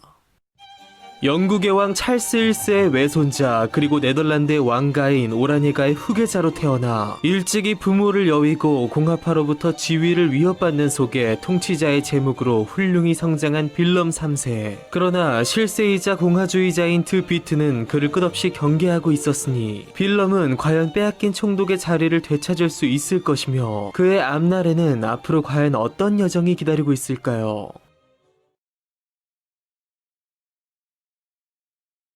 프랑스의 왕 루이 14세의 대륙 정복 야욕이 한창 기승을 부리던 17세기 중반, 제2차 영란전쟁을 끝낸 네덜란드와 영국은 스웨덴까지 참여한 3중 동맹을 체결하여 프랑스의 팽창에 대응했으나 불과 2년 뒤 영국의 왕 찰스 2세가 뜻밖의 움직임을 보이며 성인이 된 조카 빌럼이 정치 무대에 본격적으로 등장할 시기에 때맞춰 그에게 특별한 도움을 주게 되었으니, 그것은 바로 루이 14세로부터 보조금을 얻는 대가로 그의 정복전쟁을 도울 것을 약속한 도보미락을 체결한 것이었으며, 이것은 네덜란드의 현 실세인 요한 드 비트와 신흥 강자로 떠오른 빌럼 사이에 놓인 팽팽한 긴장감을 완전히 끊어놓는 중요한 계기를 만들게 됩니다. 그렇게 도보미락에 의거 영국 및 독일 영방국들의 지원을 받은 프랑스가 네덜란드의 무역 독점 타파를 명분으로 대규모 침략을 감행함으로써 제3차 영란전쟁과 더불어 향후 8년간 이루어질 프랑스 네덜란드 전쟁이 일어났고, 해군에는 명장 로이테르가 있어 영국 해군의 접근을 막고 있던 반면, 전통적으로 강한 해군에 비해 상대적으로 등한시되었던 육군은 속수무책으로 무너졌고, 침략과 더불어 취해진 해상 봉쇄 속에 네덜란드의 경제는 피폐해졌으며, 영국의 배신을 차마 예상하지 못하고 전쟁에 철저히 대비하지 못한 드 비트는 그의 형 코르넬리우스와 함께 프랑스의 국가를 팔아넘기려 했다는 반역 혐의로 체포 및 수감된 것은 물론 감옥을 습격한 성난 헤이그 시민들에 의해 무참히 살해당했으며, 그렇게 네덜란드 전역이 공포에 떨고 있는 상황에서 모두의 유일한 희망이 된 오라니가의 계승자인 22살의 빌럼이 대다수 국민의 지지를 받으며 총사령관에 취임했고, 나아가 의회의 승인하에 자국의 총독으로 선포됨으로써 20여 년 만에 오라니가의 지위를 회복한 빌럼은 기뻐할 틈도 없이 절체절명의 위기에 빠진 조국을 구해야 하는 막중한 임무를 떠안게 됩니다.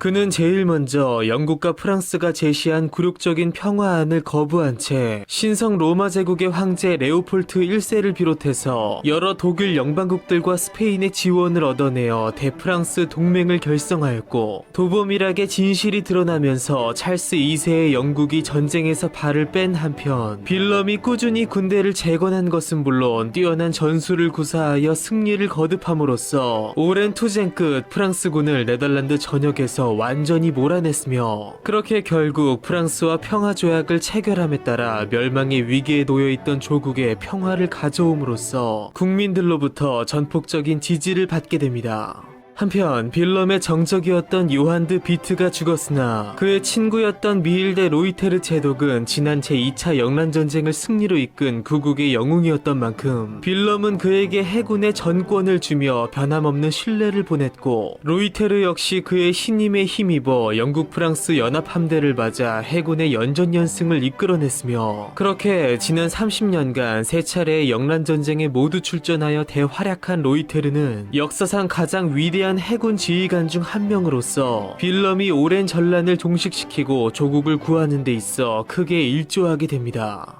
그러나 전쟁이 끝나면 인기가 많은 영웅이 정치가로부터 시기를 받는 것이 당연한 수순인 것처럼 이순신을 시기하여 죽이려 한 조선의 선조가 떠오르듯, 빌럼 역시 자신보다 더 높은 인기와 명성을 구가하는 로이테르를 시기한 것인지, 아니면 그의 친구였던 드 비트의 죽음을 방관한 자신을 그가 감히 질책한다 여긴 탓인지, 동맹국인 스페인 해군을 도우라는 명령과 함께 그는 로이테르를 머나먼 지중해 전선으로 뜬금 파견시켰고, 그렇게 네덜란드 스페인 연합해군 진영에서 프랑스 해군의 공격을 받은 그는 포탄의 다리가 잘려나가는 고통과 함께 장렬히 그러나 비참히 전사하게 됩니다. 그렇게 로이테르의 사망 소식에 온 네덜란드 국민이 슬퍼했고, 그의 시신이 조국에 돌아와 거대한 장례 행렬을 이루었지만, 긴박한 정세 속 마냥 죄책감과 슬픔 속에 젖어 있을 수 없던 빌럼은 로이테르의 죽음이 또 다른 비극으로 번지지 않게 하려는 굳은 의지를 내비치듯 조국의 번영에 더욱 힘을 쏟게 됩니다. 그렇게 점차 안정을 찾아가는 국내 정세 속 어느덧 27살이 되어 결혼 정년기를 넘긴 빌럼은 마침 친카톨릭 정책으로 인한 국민적 반발이라는 위기를 맞아 정치적 타개책이 필요했던 삼촌 찰스 2세의 주선에 그의 작은 외삼촌인 요크공 제임스의 장녀이자 그의 사촌 여동생인 메리와 혼인을 맺게 되었는데요. 그렇게 둘은 부부가 되었으나 동시에 사촌지간이었고 아내 메리가 빌럼보다 무려 12살이 어린 15살의 소녀였으며 빌럼 자신이 전란 중에 있는 국가의 지도자로서 눈꽃을 새 없이 바쁜 세월을 보내고 있던 만큼 그의 어린 신부에게 많은 관심을 보여주지 못했으나 남편을 따라 낯선 나라 네덜란드에 온 메리는 정략 결혼인 만큼 역시 깊지 않은 애정에도 불구하고 아내로서 남편을 충실히 섬겼으며 이후 8년이 지난 1685년 찰스 2세가 죽고 그의 동생이자 빌럼의 장인 요크공 제임스가 제임스 2세로 즉위함에 따라 프린세스 로열 메리의 아들이자 영국의 왕위 계승서열 1위가 된 메리의 남편인 빌럼은 영국과 상관없어 보이는 네덜란드의 총독임에도 아내 메리, 처제 앤에 이어서 영국의 왕위 계승서열 3위로 떠오르게 됩니다. 한편 이러한 때 프랑스에서는 루이 14세가 그의 조부 앙리 4세 때부터 100년간 이어져온 개인의 종교의 자유를 보장한 낭트 칙령을 퐁텐블로 칙령을 통해 철회시킴에 따라 100만 위그노, 즉 프랑스의 신교도 중 절반가량이 종교의 자유를 찾아 국외로 망명했고 그중 7만 명은 빌럼이 다스리는 신교도 국가 네덜란드로 피신해왔으며 유용한 상공업자, 기술자 혹은 젊은 지식인들이 많았던 이들 위그노들을 빌럼은 적극적으로 받아들여 국가 발전의 기회로 삼았으니 그렇게 프랑스가 위그노들의 이탈로 큰 경제적 타격을 입은 반면 이미 해상무역으로 번영을 구가하던 네덜란드는 위그노들의 합류로 날개를 달게 되었으며 이렇게 내외부적으로 자국의 발전과 안정을 구가하고 있던 빌럼에게 그의 가슴 깊은 곳 야망을 이루고 나아가 그의 꿈을 확대시켜줄 일생일대의 기회가 찾아왔으니 그것은 바로 아내 메리의 친정이자 그의 외가인 잉글랜드 의회로부터 전달된 비밀 서신이었습니다. 빼앗긴 총독의 자리를 되찾은 것은 물론 위기에 빠진 조국을 구하고 나아가 평화와 번영의 시대로 이끈 빌럼 3세. 그러나 그의 운명은 애초 네덜란드를 넘어 그 밖으로까지 뻗어 있었으니 그의 일생을 바꾸어 놓을 이 한 통의 서신에는 과연 어떤 내용이 담겨 있을까요?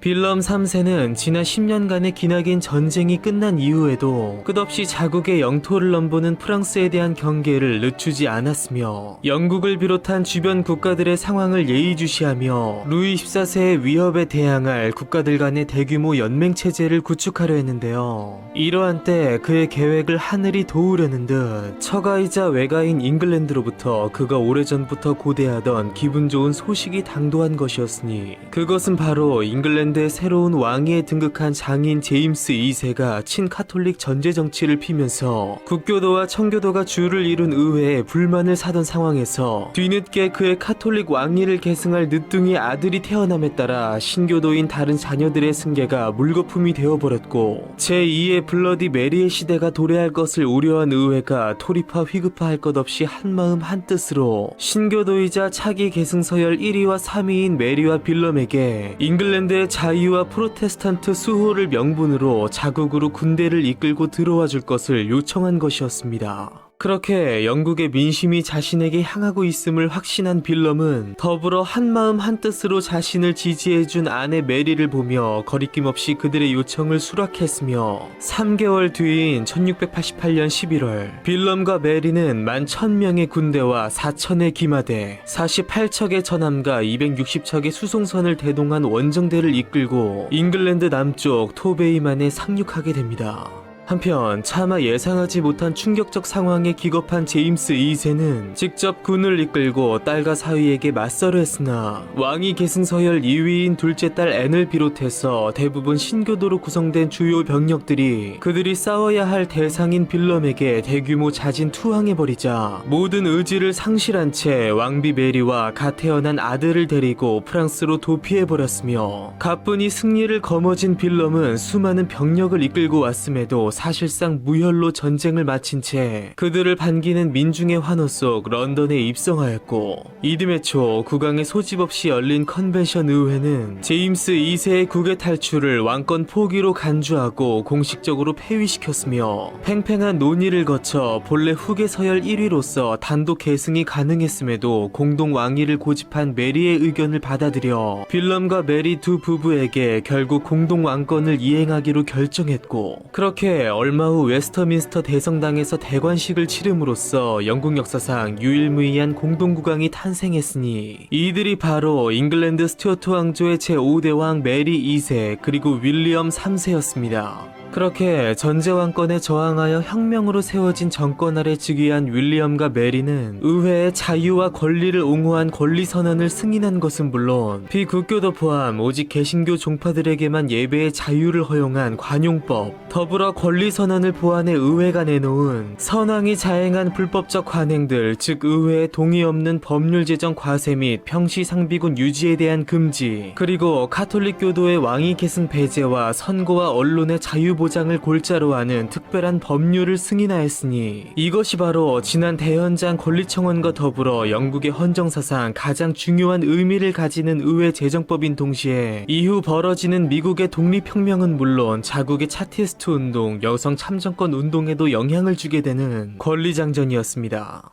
더불어 수많은 희생자를 낸 지난 청교도 혁명과 달리 큰 저항 없이 정권 교체를 이루어낸 이 사건은 사실상 피를 흘리지 않고 혁명을 이루어냈다 하여 명예혁명으로 불리게 됨과 동시에 지난 찰스 1세 때부터 시작된 오랜 혼란의 시기를 끝내고 왕권과 의회의 갈등의 역사에 중요한 이정표를 마련함으로써 영국의 정치적 안정을 가져온 것은 물론 이를 바탕으로 이후로도 끝없는 개혁을 통한 법과 규칙 제정을 통해 개인의 경제활동의 자유가 보장됨에 따라 영국을 넘어 세계 역사에서 근대의 시작을 알린 산업혁명이 일어나는 데 기여했으며 혁명의 직접적 결과인 권리장전을 통해 전제군주제와의 결별, 입헌군주제의 출발점을 알린 것은 물론 국가와 개인의 관계를 개인의 권리를 중심으로 재정립함으로써 영국의 전세계 최초로 시민사회가 형성되는 계기를 마련하게 됩니다. 한편 혁명이 일어난 이듬해 내전 당시 크로멜치아 기병대장의 아들이자 독실한 신교도이자 친의회파로서 네덜란드의 망명에 있으며 친카톨릭 정권에 저항했던, 그리하여 찰스 2세를 비롯한 영국 정부가 유럽에 지명수배한 반역자 명단에 오르기도 했던 한 불운 사상가는 자신이 반대한 친카톨릭 정권을 무너뜨리고 신교도에 의한 정부 재건을 이루어낸 명예혁명을 열렬히 지지하며 여기에 이론적 기초를 제공하고 고자 이전 토마스 홉스가 최초로 주장한 사회계약론을 바탕으로 이를 한층 더 발전시킨 이론을 담은 한 권의 책을 발표했으니 이 책이 바로 홉스의 리바이어던과 더불어 근대 정치 철학의 기념비적인 저서인 통치론, 그리고 이 책을 저술한 학자는 바로 근대 자유주의의 시조로 불리는 존 로크였습니다.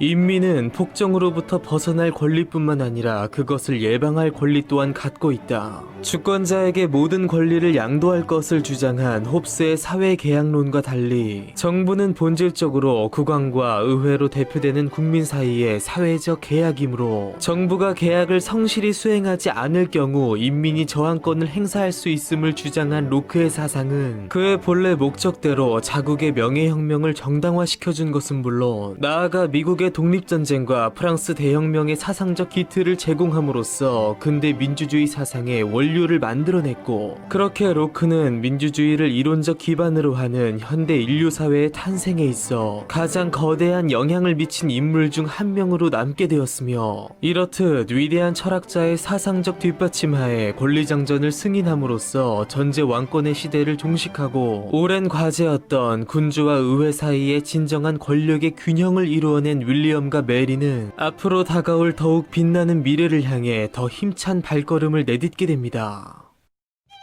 혁명을 통해 네덜란드의 총독을 넘어 영국의 왕위에 올라 입헌군주제를 받아들이고 진정한 평화와 번영의 시대를 연 윌리엄 3세. 그러나 화창한 날만이 계속될 듯 보이는 그의 미래에도 희미한 잿빛의 그림자가 서려 있었으니 두 나라의 통치자로서 더욱 막중한 책임을 떠안게 된 그에게는 앞으로 과연 어떠한 여정이 기다리고 있을까요?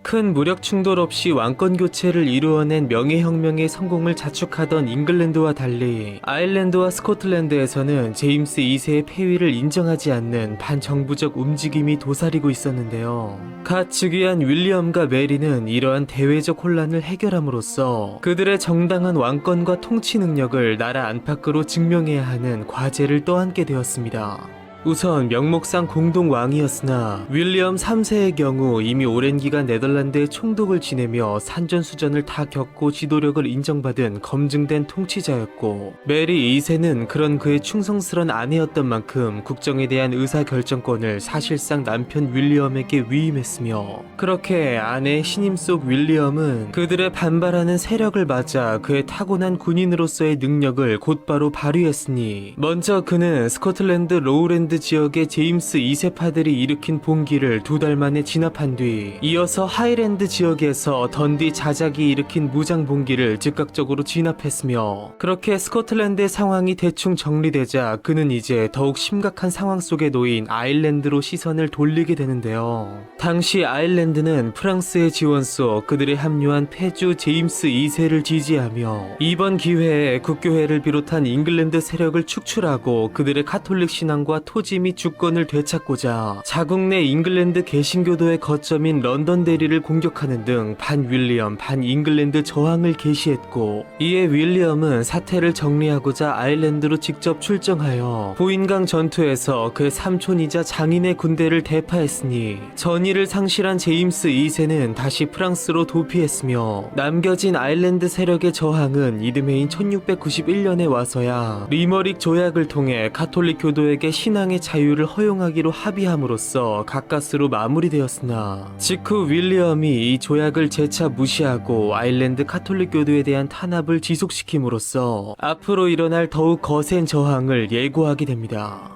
그러나 여기서 아이러니하게도 아일랜드는 그들이 증오하는 이 윌리엄과 관련하여 특별한 유래를 만들어내게 되었으니, 오랜 기간 대잉글랜드 투쟁을 겪으면서 윌리엄의 오라네가를 상징하는 주황색은 윌리엄의 추종자 즉 아일랜드 내 개신교도의 상징색이 되었는데, 훗날 아일랜드가 영국으로부터 독립투쟁을 전개할 당시 가톨릭뿐만 아니라 자국 내 개신교도들 중 일부가 항영 독립투쟁에 속해 독립에 크게 공헌한 만큼 아일랜드 자유국이 세워지면서 정식 국기를 채택하게 되었을 당시 개신교도들의 공로를 인정하여 국기의 오른쪽에 그들의 상징인 주황색, 왼쪽에 아일랜드의 뿌리인 게일족을 상징하는 녹색, 그리고 가운데 이들 사이의 평화를 의미하는 흰색을 배치함으로써 오늘날까지 사용되고 있는 아일랜드의 국기는 아일랜드 내 오랜 종교 다툼의 각 주체인 카톨릭 그리고 윌리엄으로 상징되는 개신교, 그렇게 두 종교 집단의 평화와 이해에 대한 영원한 상징으로 남게 됩니다. 이렇게 아일랜드와 스코틀랜드의 반란이 어느 정도 진정됨에 따라 윌리엄 3세는 반란의 주체였던 스코틀랜드 하일랜드의 지정학적 중요성과 향후 산업적 측면을 고려해 북서 해안에 포트 윌리엄을 세워 전략적 요충지로 활용하고자 했고, 더불어 그동안 극렬히 저항해온 하일랜드 가문의 대표들이 그에 대한 충성 서약을 시한 내에 완료할 시 제임스 2세를 지지했던 그들의 반역죄를 전면 사면하겠다고 약속했으나, 여기에 정치적 오해와 타산이 맞물림에 따라 하일랜드 맥도날드 가문의 민간인 수십 명이 무차별 학살당하는 글렌코 학살이 벌어졌으며, 이 사건의 여파로 스코틀랜드, 특히 하일랜드 지역의 반잉글랜드 정서는 더욱 심화되었고, 이것은 지금까지도 완전히 해소되지 않고 있습니다.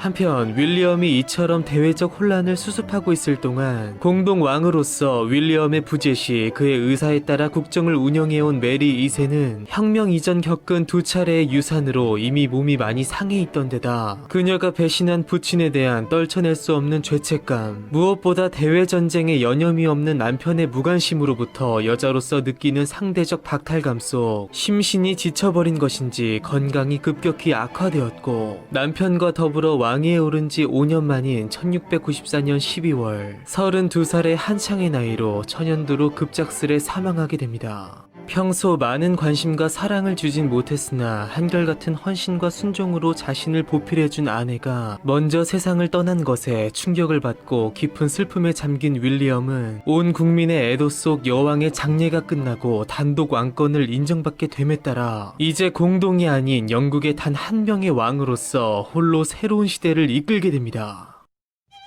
그러나 그는 어디까지나 스튜어트가의 피가 섞여 있는 것일 뿐 사실상 네덜란드에서 나고 자란 네덜란드인이었던 데다 정식 계승도 아닌 전란을 통해 왕이 되었고 그의 방패막이었던 아내마저 사망해버린 만큼 그를 증오하는 잉글랜드박 자코바이트는 물론 국내적으로도 호전적인 그에 대한 불만이 터져나오기 시작했고 그의 오랜 숙적인 프랑스의 왕 루이 14세도 어느덧 다시 불온한 움직임을 보이기 시작했으니 그는 과연 단독 왕권을 지켜낼 수 있을 것이며 그의 다사다난했던 인생은 과연 행복한 결말을 맺을 수 있을까요?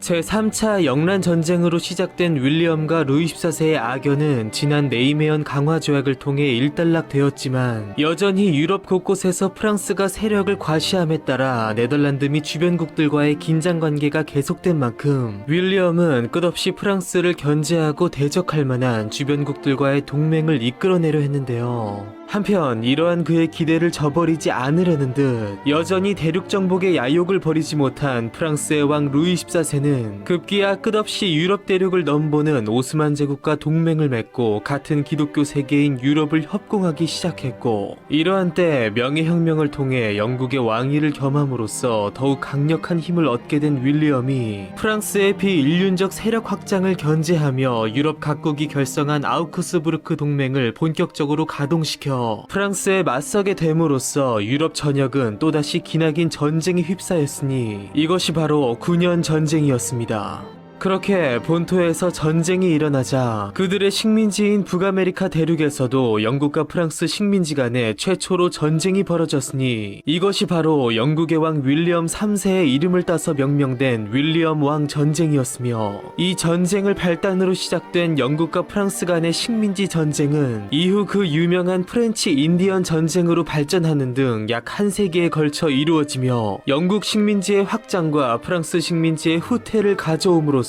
영어권 국가들이 주를 이룬 오늘날 북아메리카의 형태를 이루게 됩니다. 무엇보다 루이 14세에게 대항하면서 그가 자신의 왕권을 인정하지 않고 장인 제임스 2세를 지지하는 것을 주요 투쟁의 명분으로 내세운 윌리엄 3세였으나 아일랜드, 네덜란드, 플랑드르 등 각지에서 프랑스와 치열한 전쟁을 벌인 끝에 결국 1697년 제임스 2세의 복위에 대한 희망을 접은 동시에 유럽 각지에서 수세에 몰린 루이 14세가 레이스베이크 평화조약을 체결하여 윌리엄 3세를 정당한 영국의 왕으로 인정함에 따라 영국을 비롯한 유럽 대륙에는 아주 잠시간의 평화가 찾아오게 됩니다. 한편 영국의 왕이자 자신들의 총독인 윌리엄의 뜻에 따라 끝없이 프랑스에 대항해 전쟁을 치러온 네덜란드는 적국이 대륙의 강국이었던 만큼 육상 전쟁을 위한 장비와 병력 유지에 많은 돈을 투입함으로써 국고가 머지않아 바닥나게 되었고 그들의 부의 근원이었던 바다는 재원의 고갈로 점차 무시되었으며 그렇게 영란전쟁에서 수차례 보았듯 네덜란드가 점하고 있던 오랜 해군력의 우위는 그들에 비해 더 많은 재원을 해군력 증강에 투자한 영국에게 삽시간에 추월당해 버리게 되었는데요.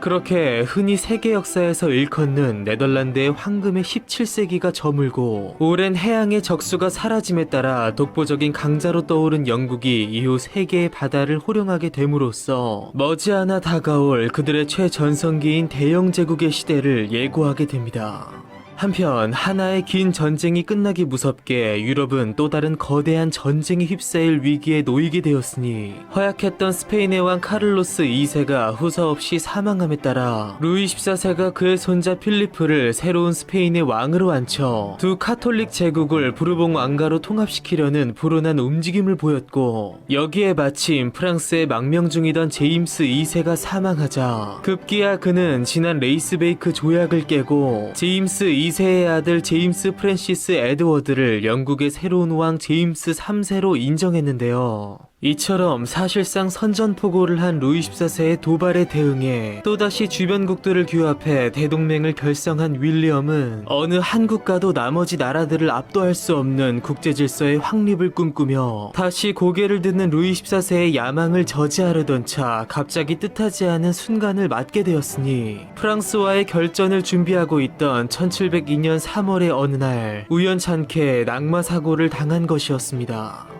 이후 폐렴으로 합병증을 얻은 그는 단 며칠 만에 네덜란드의 총독의 자리에 오른 지 29년, 영국의 왕위에 오른 지 12년 만에 향년 51세의 나이로 생을 마감하게 됩니다. 그렇게 윌리엄 3세가 사망하자 그와 메리 사이에 후사가 없었던 만큼 남아있는 유일한 계승권자였던 그의 처제가 뒤를 이어 영국의 왕위에 오르니 그녀가 바로 영국 역사에 또 다른 이정표를 세우게 되는 앤 여왕이었으며, 마찬가지로 네덜란드의 오란예 가문 역시 그의 후사가 없었던 만큼 빌럼 1세의 동생 가문이 뒤를 잇게 됨에 따라 영국과 네덜란드의 동군연합 역시 자연스레 해체되게 됩니다.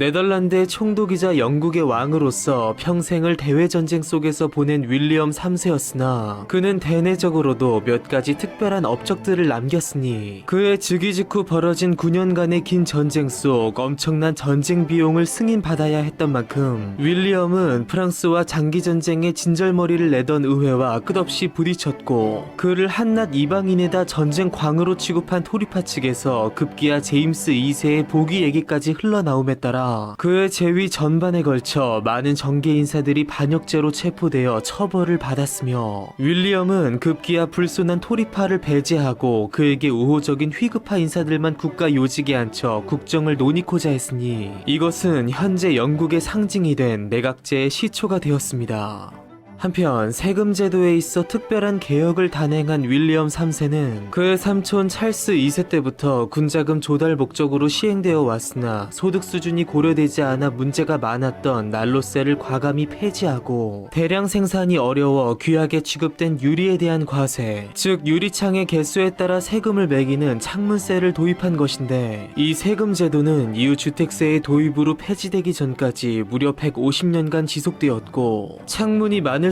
당연 세액이 많았던 만큼 창문을 가려 숨기거나 아예 자체를 막아 창문의 숫자를 줄이는 등 시민들은 세금 폭탄을 피하고자 갖은 수를 다 썼으며, 그 영향으로 인해 오늘날까지 남아있는 영국의 옛 건물들의 모습을 보면 창문이 있어야 할 곳 몇 군데가 아예 막혀있는 등의 이색적인 모습이 그대로 남아있게 됩니다. 또한 재위 초기 오래된 화이트홀 궁전이 천식을 앓고 있는 자신의 건강에 좋지 않다고 생각한 윌리엄은 공기가 맑은 곳이 필요했던 만큼 런던 남서부 지역에 한 거대 저택을 사들여 유명한 건축가 크리스토퍼 렌을 통해 개축시킨 뒤 일종의 휴양을 위한 별장의 개념으로서 사용하였으니, 이것이 바로 버킹엄 궁전과 더불어 또 하나의 유명한 영국의 왕궁인 켄싱턴 궁전으로서 얼마 후 지난 170년간 영국 군주들의 거주지였던 화이트홀 궁전이 화재로 소실됨에 따라 켄싱턴 궁전은 이후 70년간 영국 군주들의 주요 처소로 사용되었고, 궁의 첫 주인인 메리 2세와 윌리엄 3세 모두 이곳에서 임종을 맞이한 것은 물론 이후 빅토리아 여왕의 탄생지이자 다이애나 왕세자비의 마지막 거처가 되기도 했으며, 현재 차기 왕위 계승 서열 2위에 있는 윌리엄 왕세손 일가의 공식 거처로 사용되고 있습니다. 가문의 존멸의 위기 속 불행한 유복자로 태어나 네덜란드의 총독을 넘어 영국의 왕위를 거머쥔 것은 물론 일생을 전쟁 속에 살아가며 멸망의 위기에 처한 조국을 구해내고 나아가 명예로운 혁명을 일군 제왕의 이야기는 바로 이렇게 끝을 맺으며 이제는 스튜어트 왕조에 남겨진 마지막 이야기 앤 여왕에게로 이어집니다.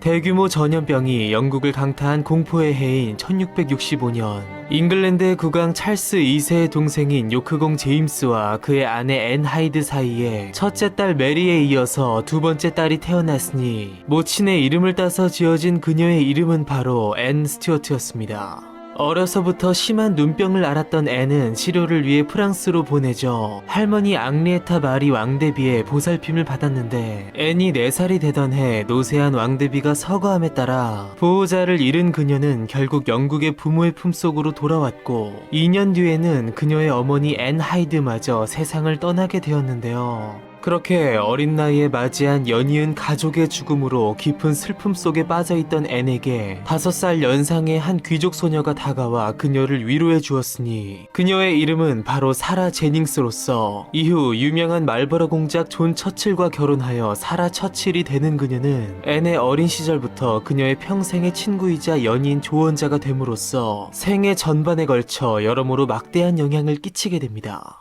이후 앤과 그녀의 언니 메리는 앞서 부친 제임스가 카톨릭으로 개종했음에도 국왕인 삼촌 찰스 2세의 뜻에 따라 철저히 프로테스탄트로 양육되었고, 이후 부친 제임스가 그보다 무려 25살이 어린 모데나 공국의 메리와 재혼했으나 다정했던 새어머니는 나이 차이가 얼마 나지 않는 남편의 두 딸을 친여동생처럼 사랑으로 보살폈는데요. 한편 모데나가 유산을 거듭하며 끝내 아들을 낳지 못했고, 삼촌 찰스 2세 역시 끝까지 적장자를 갖지 못한 만큼 왕위 계승 1위가 된 부친 제임스에 이어서 각각 2위와 3위에 등극한 메리와 앤은 다시 찾은 안정감 속 자매 간 친밀한 우애를 다지며 점차 어엿한 숙녀로 자라나게 됩니다. 이후 세월이 흘러 15살이 된 언니 메리가 네덜란드의 총독 빌럼 3세와 결혼하면서 먼저 그녀의 곁을 떠나갔고, 시간이 지나 18살이 된 앤 역시 삼촌 찰스 2세의 주선 속 덴마크의 왕 프레드릭 3세의 차남 요르겐공과 결혼했으며, 정략 결혼이었음에도 앤이 남편을 매우 헌신적으로 섬겼음에 둘은 마지막 순간까지 원만한 결혼 생활을 누렸는데요. 그러나 여기서 이미 어려서부터 많은 죽음을 경험한 그녀에게 젊은 날의 불행의 정점을 찍을 거센 시련의 시간이 점차 다가오고 있었으니, 그것은 바로 끝없이 자녀를 잃는 괴로움이었습니다.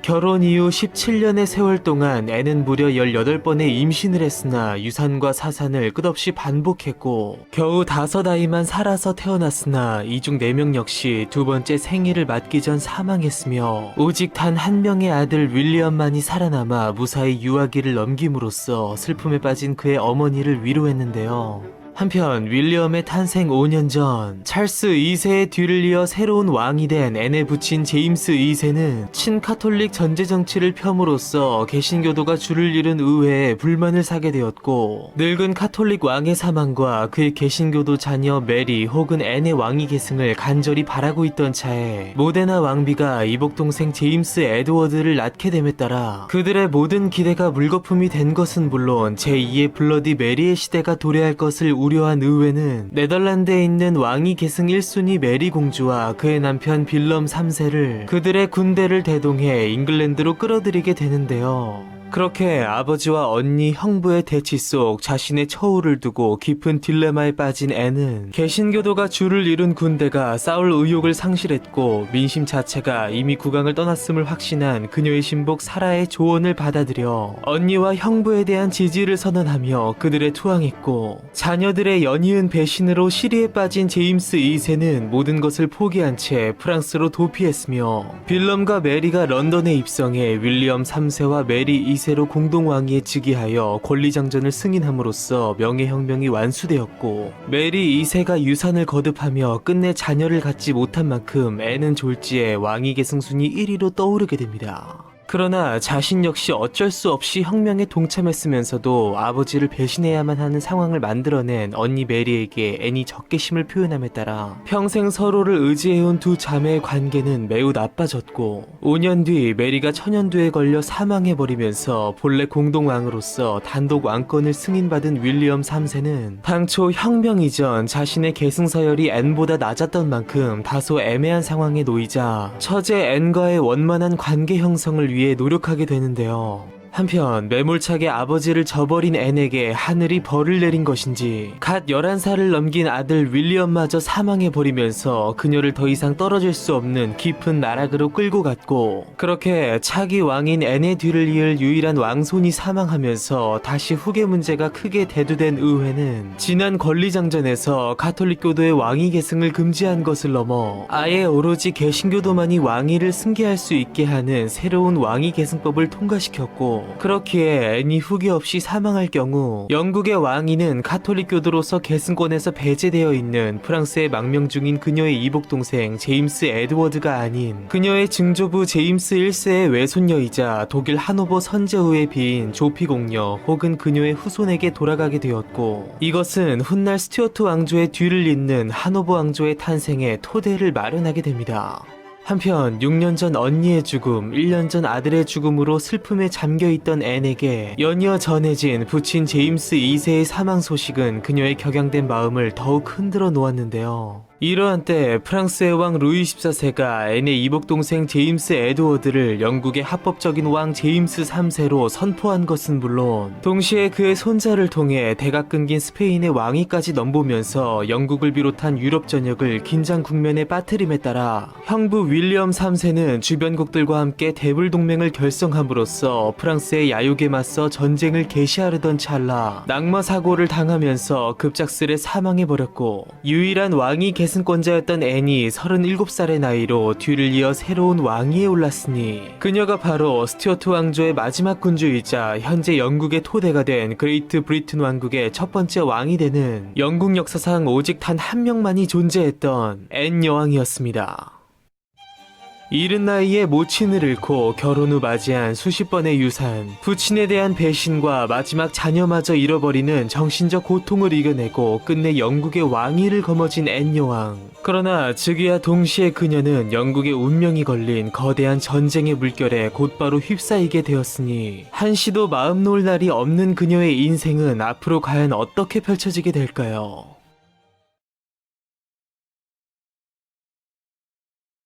1700년, 병약했던 스페인의 왕 카를로스 2세가 끝내 후사 없이 사망하면서 스페인 합스부르크 왕조의 대가 끊겨버렸고, 이것을 기회로 여긴 프랑스의 왕 루이 14세가 그의 손자 필리프를 스페인의 새로운 왕 필리페 5세로 앉혀 두 카톨릭 강대국을 부르봉 왕가로 통합시키려는 야심을 드러냈는데요. 그러자 영국을 중심으로 그의 패권 야욕을 막으려 한 오스트리아, 네덜란드, 프로이센 등 유럽의 열강들이 대연합을 결성해 프랑스, 스페인 연합에 대항하면서 전 유럽의 역사를 바꿔놓을 대규모 전쟁이 벌어졌으니 이것이 바로 스페인 왕위 계승 전쟁이었습니다. 한편 선왕 윌리엄 3세가 주도한 계속된 전쟁에 지쳐있던 영국은 새로운 왕 앤의 즉위와 함께 일어난 또 다른 전쟁에 대한 참여를 놓고 찬반 양론이 강하게 일었으나, 루이 14세가 자신이 수족으로 부리게 된 스페인으로 하여금 오직 프랑스에게만 막대한 경제적 특권을 누리게 한 것은 물론 제임스 2세의 아들을 제임스 3세로 인정하여 영국 정부의 합법성을 부정함에 따라 정치적, 경제적으로 큰 위협을 느낀 영국의 각계각층은 모두 전쟁의 대열에 집결하게 되었는데요. 한편 그렇게 본토에서 전쟁이 일어나자 지난 9년 전쟁과 함께 일어난 윌리엄 왕 전쟁과 마찬가지로 그들의 식민지인 북아메리카 대륙에서도 영국과 프랑스 식민지 간에 또다시 긴 전쟁이 벌어졌으니 이것이 바로 영국의 왕 앤의 이름을 따서 명명된 앤 여왕 전쟁이었습니다.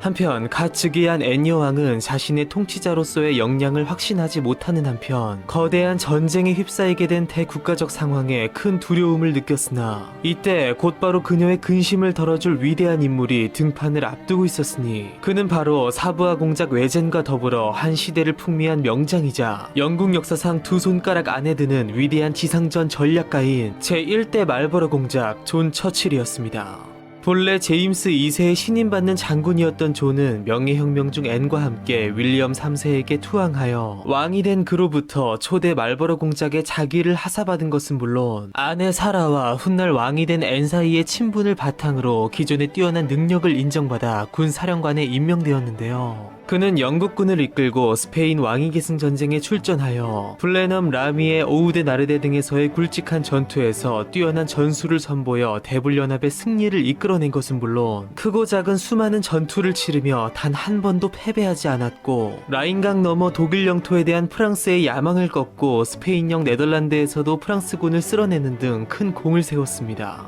이처럼 혁혁한 전공을 세운 말버러 공작에게 앤 여왕은 가장 컸던 블레넘 전투에서의 승리를 치하하며 포상으로 아름답고 거대한 궁전을 건축해 하사했으니 이것이 바로 뛰어난 바로크 양식을 바탕으로 역사적 건축적 가치를 인정받아 훗날 유네스코로부터 세계문화유산으로 선정되는 블레넘 궁전이었습니다. 그리고 약 150년 뒤 이곳 블레넘궁에서 말버러 공작의 9대손이 태어났으니 그가 바로 윈스턴 처칠이며 온갖 우여곡절을 겪은 끝에 제2차 세계대전 중 영국의 총리의 자리에 오른 그는 나치 독일로부터 존망의 위기에 처한 영국을 구하고 자유세계를 지켜내며 전시국가 지도자의 상징이 된 것은 물론 아이작 뉴턴과 윌리엄 셰익스피어를 넘어서는 자국민이 뽑은 역사상 가장 위대한 영국인으로서 그 영원한 이름을 역사에 새기게 됩니다. 한편 찰스 2세 때 탄생하여 제임스 2세와 윌리엄 3세를 거치며 심화된 정당 정치는 앤 치세에 들어서면서 본격화되었는데요. 그녀의 재위 기간 동안 의회에 진출한 천여 명의 의원 중 대부분이 휘그 혹은 토리파에 속했고, 이러한 의회 내 당파적 대립은 주와 도시, 교회와 군대 등 사회의 각지 영역으로 전파되어 국민을 반으로 갈라놓았으니, 본래 당파를 싫어했던 앤은 초기 휘그와 토리의 양당의 사람들로 연립내각을 구성하려 했으나 점차 소수의 측근 자문관 그룹이 전국의 주도권을 잡으려 하자 왕권 유지를 위해 양당 간의 불화를 점차 이용하기 시작한 그녀는 마치 같은 시기 서인과 남인 사이에서 환국 정치를 펼쳤던 조선의 숙종이 떠오르듯 토리당과 휘그당을 번갈아 중용하며 한 세력이 너무 강해진다 싶으면 실각시키는 방법을 사용했습니다. 그러나 그처럼 독자적인 통치를 원했음에도 만성적인 허약 체질과 지적 한계에 부딪힌 그녀는 결국 점차적으로 강요들에게 의존하게 되었고, 그 결과 점차 다가오는 하노부 왕조의 시대를 예고하듯 이미 그녀의 치세에서 제한 왕정이 크게 발달하게 됩니다. 한편 이러한 당파 싸움이 여왕의 애인들에게까지 투영된 듯 오랜 기간 앤의 신복 자리를 지켜온 사라 처칠이 그녀의 라이벌로 등장한 에비게일 메썸과의 권력 다툼 속 끝내 여왕의 총애를 잃게 되면서 더불어 갖은 영광과 최고의 권력을 누려온 그녀의 남편 말버러 공작에게도 영향을 미친 것인지 긴 전쟁의 말미에서 프랑스와의 평화를 주장해온 토리당이 주도권을 잡게 됨에 따라 휘급하였던 말버러는 그만 실각하였고, 단순 공작인지 아니면 정말 사실이었을지 횡령의 부정부패 혐의까지 더해짐에 따라 내정과 군사 관직에서 모두 해임되었으며, 그렇게 수많은 영광을 뒤로한 채 토사구팽당한 말버러는 여왕의 사후 하노부 왕조 때에서 이루어질 아직 끝나지 않은 그의 시대를 기다리게 됩니다. 한편 무려 13년간의 오랜 전쟁 끝에 펠리페 5세에 대항한 또 다른 계승 후보 오스트리아의 카를 대공이 신성 로마 제국의 황제 카를 6세로 즉위하게 됨에 따라 그가 만약 동시에 스페인의 왕으로 즉위할 경우 프랑스 스페인 연합에 버금가는 오스트리아 스페인 연합이 탄생하게 되는 것이었던 만큼 명분이 없어짐에 따라 대프랑스 연합 구성국들은 전쟁에서 줄줄이 이탈하게 되었고, 결국 위트레흐트 강화 조약을 통해 펠리페 5세의 스페인 왕위 승계를 인정하는 대신 프랑스의 왕이 스페인 왕을 겸하는 것을 금지하는 것에 대해 합의함으로써 스페인 왕위 계승 전쟁은 그 장대한 막을 내리게 됩니다. 전쟁의 결과 17세기 유럽 제1의 국력을 자랑하던 스페인은 계속된 전쟁으로 인해 몰락이 가속화된 한편 부르봉 왕조가 들어섬에 따라 프랑스의 한낱 이중대로 전락해버렸고, 피아를 가리지 않고 이 거대한 전쟁의 무대를 제공한 프랑스, 오스트리아 등의 강대국들이 막대한 피해를 입는 속에 비교적 큰 힘을 들이지 않은 영국은 강대국들의 몰락 속 어부지리를 취하는 한편 그 유명한 영국의 세력 균형책이 시작되었음을 알렸으며, 아메리카 식민지에서 일어난 앤여왕 전쟁의 결과로서 프랑스로부터 뉴펀들랜드, 아카디아 등의 영토를 획득했는데요. 더불어 역시 조약에 따라 이베리아 반도 남단부에 위치한 대서양으로 나가는 유일한 해로인 지브롤터를 스페인으로부터 할양받음으로써 해군력의 절대적 우위를 가져오게 되었으며, 그렇게 영국의 영토가 된 지중해의 입구 지브롤터는 오늘날까지 스페인과 반한 분쟁을 일으키고 있는 동시에 그 유용성 때문에 절대로 포기할 수 없는 영국의 영원한 속령으로서 지금까지 남아 있습니다.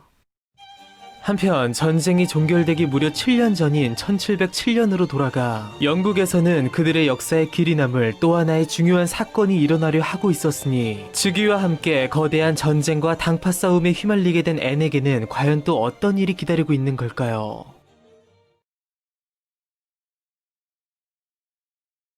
17세기 후반, 앤의 즉위 이전 영국의 마지막 여왕이었던 엘리자베스 1세를 시작으로 적극적인 대양 진출과 식민지 개척을 통해 눈부신 경제 발전을 이루고 있던 잉글랜드와 달리 제임스 1세 이후 잉글랜드와 동군연합으로 묶여있던 스코틀랜드의 경우 1인당 부를 비교했을 때 잉글랜드와 무려 5배의 차이를 보일 정도로 매우 가난한 실정 속에 놓여 있었는데요. 같은 왕을 섬기던 스코틀랜드 역시 본디 잉글랜드의 무역제국에 참여하기를 간절히 원했으나 크로멜 시절 동군연합이 끊어지면서 독립하려던 그들을 전쟁을 치르면서까지 자신들의 지배하에 붙잡아 둔 것처럼 잉글랜드는 그들에게 정치적 종교적 독립을 허용하지 않으면서도 경제적으로는 한사코 자립할 것을 요구했으며, 급기야 크로멜과 찰스 2세 때 시행된 항해 조례에서조차 스코틀랜드만은 마치 외국 취급하듯 법의 적용 범위에서 배제하는 듯 등 한결같은 모순적 태도를 보였습니다. 그리하여 결국 지독한 가난을 벗어나 잉글랜드의 부를 따라잡기 위해서는 독자적인 그들만의 식민지를 건설해야 함을 깨달은 스코틀랜드는 1695년 잉글랜드의 동인도 회사를 본딴 아프리카 인도 무역회사를 설립했으며 이 회사를 통해 중앙아메리카 파나마와 남미의 콜롬비아 사이에 위치한 다리엔 지방의 스코틀랜드인들을 이주시켜 식민지를 건설, 즉 대서양과 태평양을 잇는 무역의 거점 형성을 추진한 다리엔 계획을 세우게 됩니다.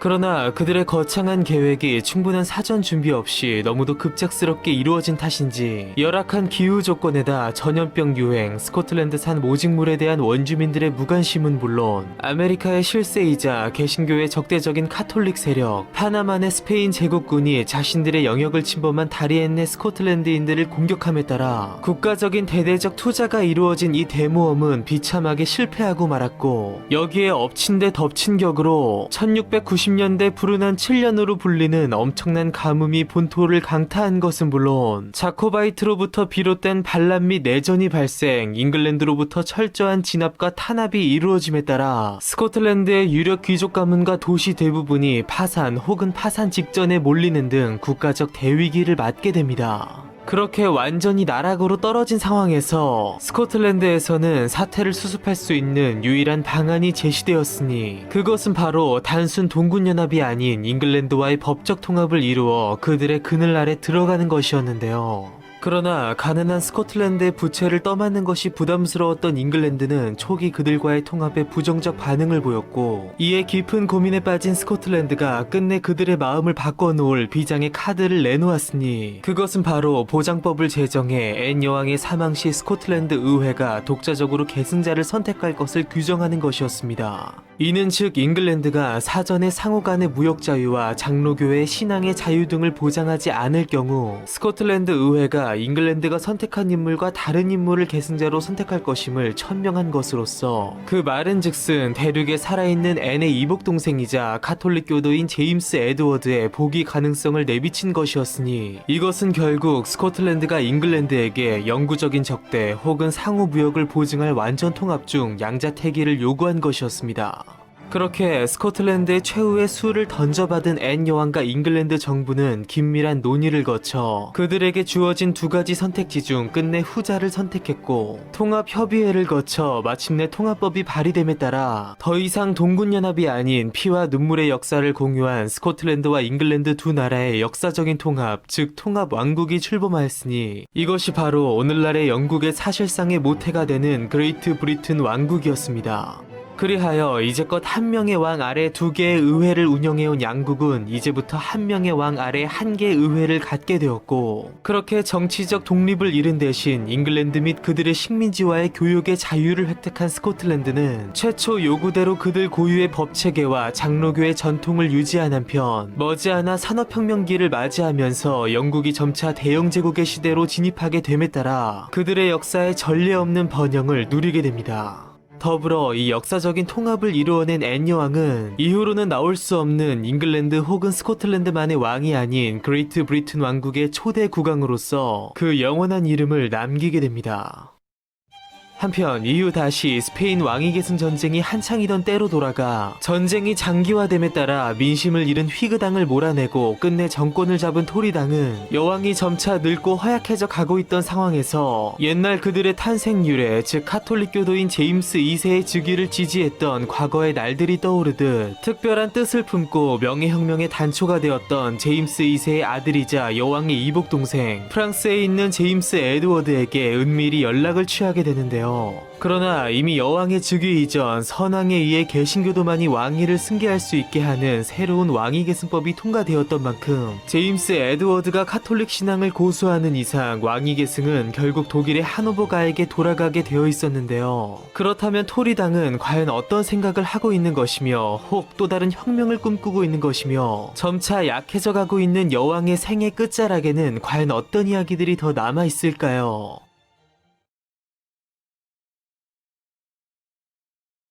스페인 왕위계승 전쟁이 막을 내리던 해인 1714년, 영국의 실정을 모르는 사실상의 완전한 왜국 하노버가에게 영국의 왕위가 넘어가게 된 현실을 부정적으로 바라보며 진정한 스튜어트가의 직계 후손이 왕위를 계승해야 한다고 생각한 토리당, 그리고 그들의 지도자인 로버트 할리는 대륙에서 기회를 노리고 있는 제임스 프랜시스 에드워드에게 비밀리에 연락을 취해 왕위 계승자로 지명될 수 있도록 가톨릭 신앙을 포기하고 개종할 것을 제의했으나, 합법적인 왕을 폐위시킨 현 정부를 애초 인정하지 않은 제임스 에드워드는 아버지로부터 물려받은 자신의 신앙을 끝까지 포기하지 않았고, 1년 뒤 스코틀랜드에서 자신을 위시해 벌어질 자코바이트 운동의 본격적인 시작을 기다리게 됩니다. 그렇게 토리당이 자신들의 계획이 수포로 돌아간 것에 안타까워하고 있던 차, 삶의 끝자락을 향해 달려가고 있던 앤 여왕은 6년 전 사별한 남편 요르겐공, 14년 전 떠나보낸 아들 윌리엄, 아주 어릴 적 이별한 어머니 앤과 그녀 스스로 배신한 아버지 제임스 2세, 불행하게 헤어진 언니 메리에다 그녀를 떠나간 17명의 자녀들을 그리워하며 하루빨리 그들을 만나고 싶은 듯 급속도로 건강 악화를 보였고, 잉글랜드의 왕위에 오른 지 12년, 그레이트 브리튼 왕국의 초대 국왕의 자리에 오른 지 7년 만에 49세의 나이로 결국 사망하게 됩니다.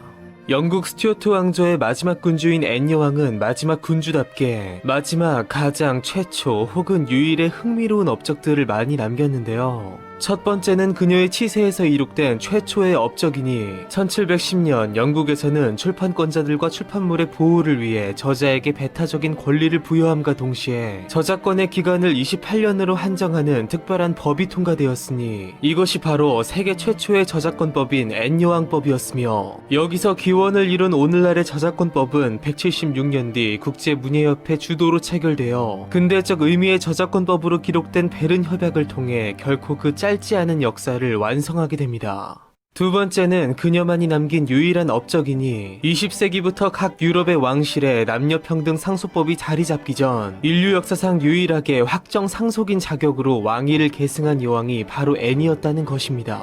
세 번째, 앤이 가장이라는 이름으로 남긴 대목은 바로 그녀가 영국 역사상 가장 뚱뚱한 군주였다는 것인데, 많은 미화가 이루어진 초상화에서의 모습과 달리 그녀는 이미 젊은 시절부터 심각한 비만이었던 만큼 평생 건강이 좋지 않았고, 이것은 그녀가 선대왕들의 사망 당시 나이에 비해 비교적 어린 40대에 사망하게 되는 주요 원인으로 작용하게 됩니다. 그리고 네 번째는 바로 앤 여왕이 마지막으로 남긴 업적이니 그것은 바로 그녀가 국왕의 거부권을 행사한 영국 역사상 마지막 군주였다는 것입니다. 1708년 잉글랜드와 스코틀랜드의 통합 당시 그레이트 브리튼 왕국에서는 두 나라가 하나가 된 만큼 스코틀랜드 민병대 해산 법안을 통과시켰는데, 여기서 프랑스가 스코틀랜드의 자주권 수호를 돕는다는 명분으로 잉글랜드를 침공하려는 움직임을 보이자 앤은 의회의 조언을 받아들여 해당 법안을 거부함으로써 프랑스의 침공 구실을 차단했으며, 이로 인해 스코틀랜드의 민병대 해산은 이후 100년이 한참 지나 빅토리아 여왕 때에 가서야 비로소 성사되게 됩니다. 한편 이러한 표면적 업적들과 별개로 앤은 그녀와 그다지 상관없어 보이는 한 인물과 관련해서도 매우 흥미로운 이야기를 남겼으니, 여왕의 사망 4년 전인 1710년 독일 하노버국의 선제후인 게오르크의 신임을 받으며 왕실 악장을 지내던 한 저명한 독일인 음악가는 휴가 때마다 그가 평소 흥미를 갖던 영국을 방문했는데, 런던에서 그의 오페라 리날도가 대성공을 거두면서 영국에서 인기 작곡가의 반열에 오른 그는 앤 여왕을 비롯한 영국 왕실에 큰 관심을 받게 되었는데요. 그는 바로 음악의 아버지라 불린 바흐와 더불어 음악의 어머니라 불릴 정도로 세계 음악사에 막대한 영향을 끼치게 되는 게오르그 프리드리히 핸델이었습니다. 자신을 향한 영국 왕실의 사랑에 보답하고자 했던 핸델은 여왕의 생일에 맞춰 앤 여왕의 탄생일을 위한 송가를 작곡해 바치기도 했고, 이에 감동한 여왕이 그에게 연금을 하사한 것은 물론 핸델로 하여금 그의 7월의 위트리흐트 조약을 축하하는 장엄한 테데움과 유빌라테를 작곡해 세인트폴 대성당에서 연주하게 하였는데요. 그렇게 하노버보다 훨씬 더 큰 무대인 런던에서의 성공을 확신한 핸델은 조국에 돌아가지 않고 아예 영국에 정착해버리게 되었고, 이처럼 조국과 주군에 대한 배신을 감행한 그는 불과 1년 뒤 그를 신임한 앤 여왕이 사망하고, 그로서는 전혀 예상하지 못한 새로운 군주가 즉위하게 되었을 당시 그의 인생에 다시 없을 대위기를 맞이하게 됩니다. 한편 여왕이 사망함에 따라 이미 오래전 마련된 영국의 왕위 계승법에 의거 다음 왕위는 앤에 가장 가까운 신교도 혈육 여왕의 증조부 제임스 1세의 외손녀인 독일 하노버국의 조피 공녀에게 돌아가게 되어 있었으나 여왕의 사망 직전 그녀 역시 사망해 버린 만큼 결국 그녀의 아들인 하노버의 선제후 게오르크 공이 왕위를 계승하게 되었는데요. 그렇게 이미 여왕보다 5살이 많았던 54세의 게오르크가 대관식을 치르고 영국의 새로운 왕위에 오름으로써 1603년 제임스 1세가 잉글랜드의 왕위에 오른 지 111년 만에 7명의 왕을 거치며 수많은 역사적 족적을 남긴 잉글랜드 스튜어트 왕조가 역사의 뒤안길로 사라짐과 동시에 오늘날 영국 윈저 왕가의 전신인 하노버 왕조가 개창되었으니 이를 개창한 그는 바로 하노버 왕조의 시조 조지 1세였습니다. 그렇게 영국의 새로운 왕위에 등극한 조지 1세는 자신을 배신하고 영국에 와있던 핸델과 재차 군신관계로 만나 이후 그와 관련하여 특별한 일화를 만들어내게 되었으며 이미 노령에다 무엇보다 영어를 할 줄 몰랐고 거듭된 혁명으로 신권이 강해진 영국의 정치적 특성을 인정한 그는 스스로 내각회의 즉 가기를 주재하지 않고 특정 신하에게 전권을 주어 이를 주재하게 하는 이른바 가기의 수석 즉 수상의 개념을 만들어내게 되는데요. 그렇게 왕이 의회의 통치를 위임하는 소위 의원 내각제가 본격적으로 시작된 한편 이때부터 그 유명한 왕은 군림하되 통치하지 않는다는 입헌군주제의 원칙이 확립되었으니 이 중요한 두 제도는 이후 식민지 개척을 통해 전 세계의 4분의 1을 지배하게 된 대영 제국 즉 영국의 강력한 영향을 바탕으로 전 세계에 전파 기존의 의원 내각제 형태는 물론 대통령 중심제, 이원 집정부제 등 다양한 형태로 변형 및 발전됨으로써 전제군주제로 대표되는 특정 개인의 일방적 통치가 아닌 국민이 대표자를 선출해 정부나 의회를 구성하여 통치하는 오늘날의 대의민주주의 사회의 명백한 뿌리를 이루게 됩니다. 제임스 2세의 차녀로 태어나 아버지에 대한 배신과 수차례의 유산을 딛고 끝내 영국의 왕위에 올라 떠나간 자녀들을 기리며 조국의 영광을 위해 살아간 스튜어트가의 마지막 군주의 이야기는 바로 여기에서 끝을 맺으며 더불어 1603년 엘리자베스 1세의 죽음과 함께 비운의 여왕 메리 스튜어트의 아들 스코틀랜드의 왕 제임스 6세가 동시에 잉글랜드의 왕위에 오름으로써 시작된 영국 스튜어트 왕조의 100년간의 이야기 왕조의 시조 제임스 1세, 내전으로 처형당한 찰스 1세, 혁명을 완수한 올리버 크로멜, 왕정복고를 이룬 찰스 2세, 폐위당한 제임스 2세, 명예혁명의 윌리엄 3세와 메리 2세, 그리고 그레이트 브리튼을 세운 앤 여왕까지 비극으로 점철된 수많은 역경 속 근세의 격동기를 정면으로 관통하며 영국과 유럽을 넘어 세계 역사에 거대한 영향을 미친 영국 스튜어트 왕조의 이야기는 바로 여기에서 끝을 맺으며 이제 곧 다시 새로운 이야기가 시작됩니다.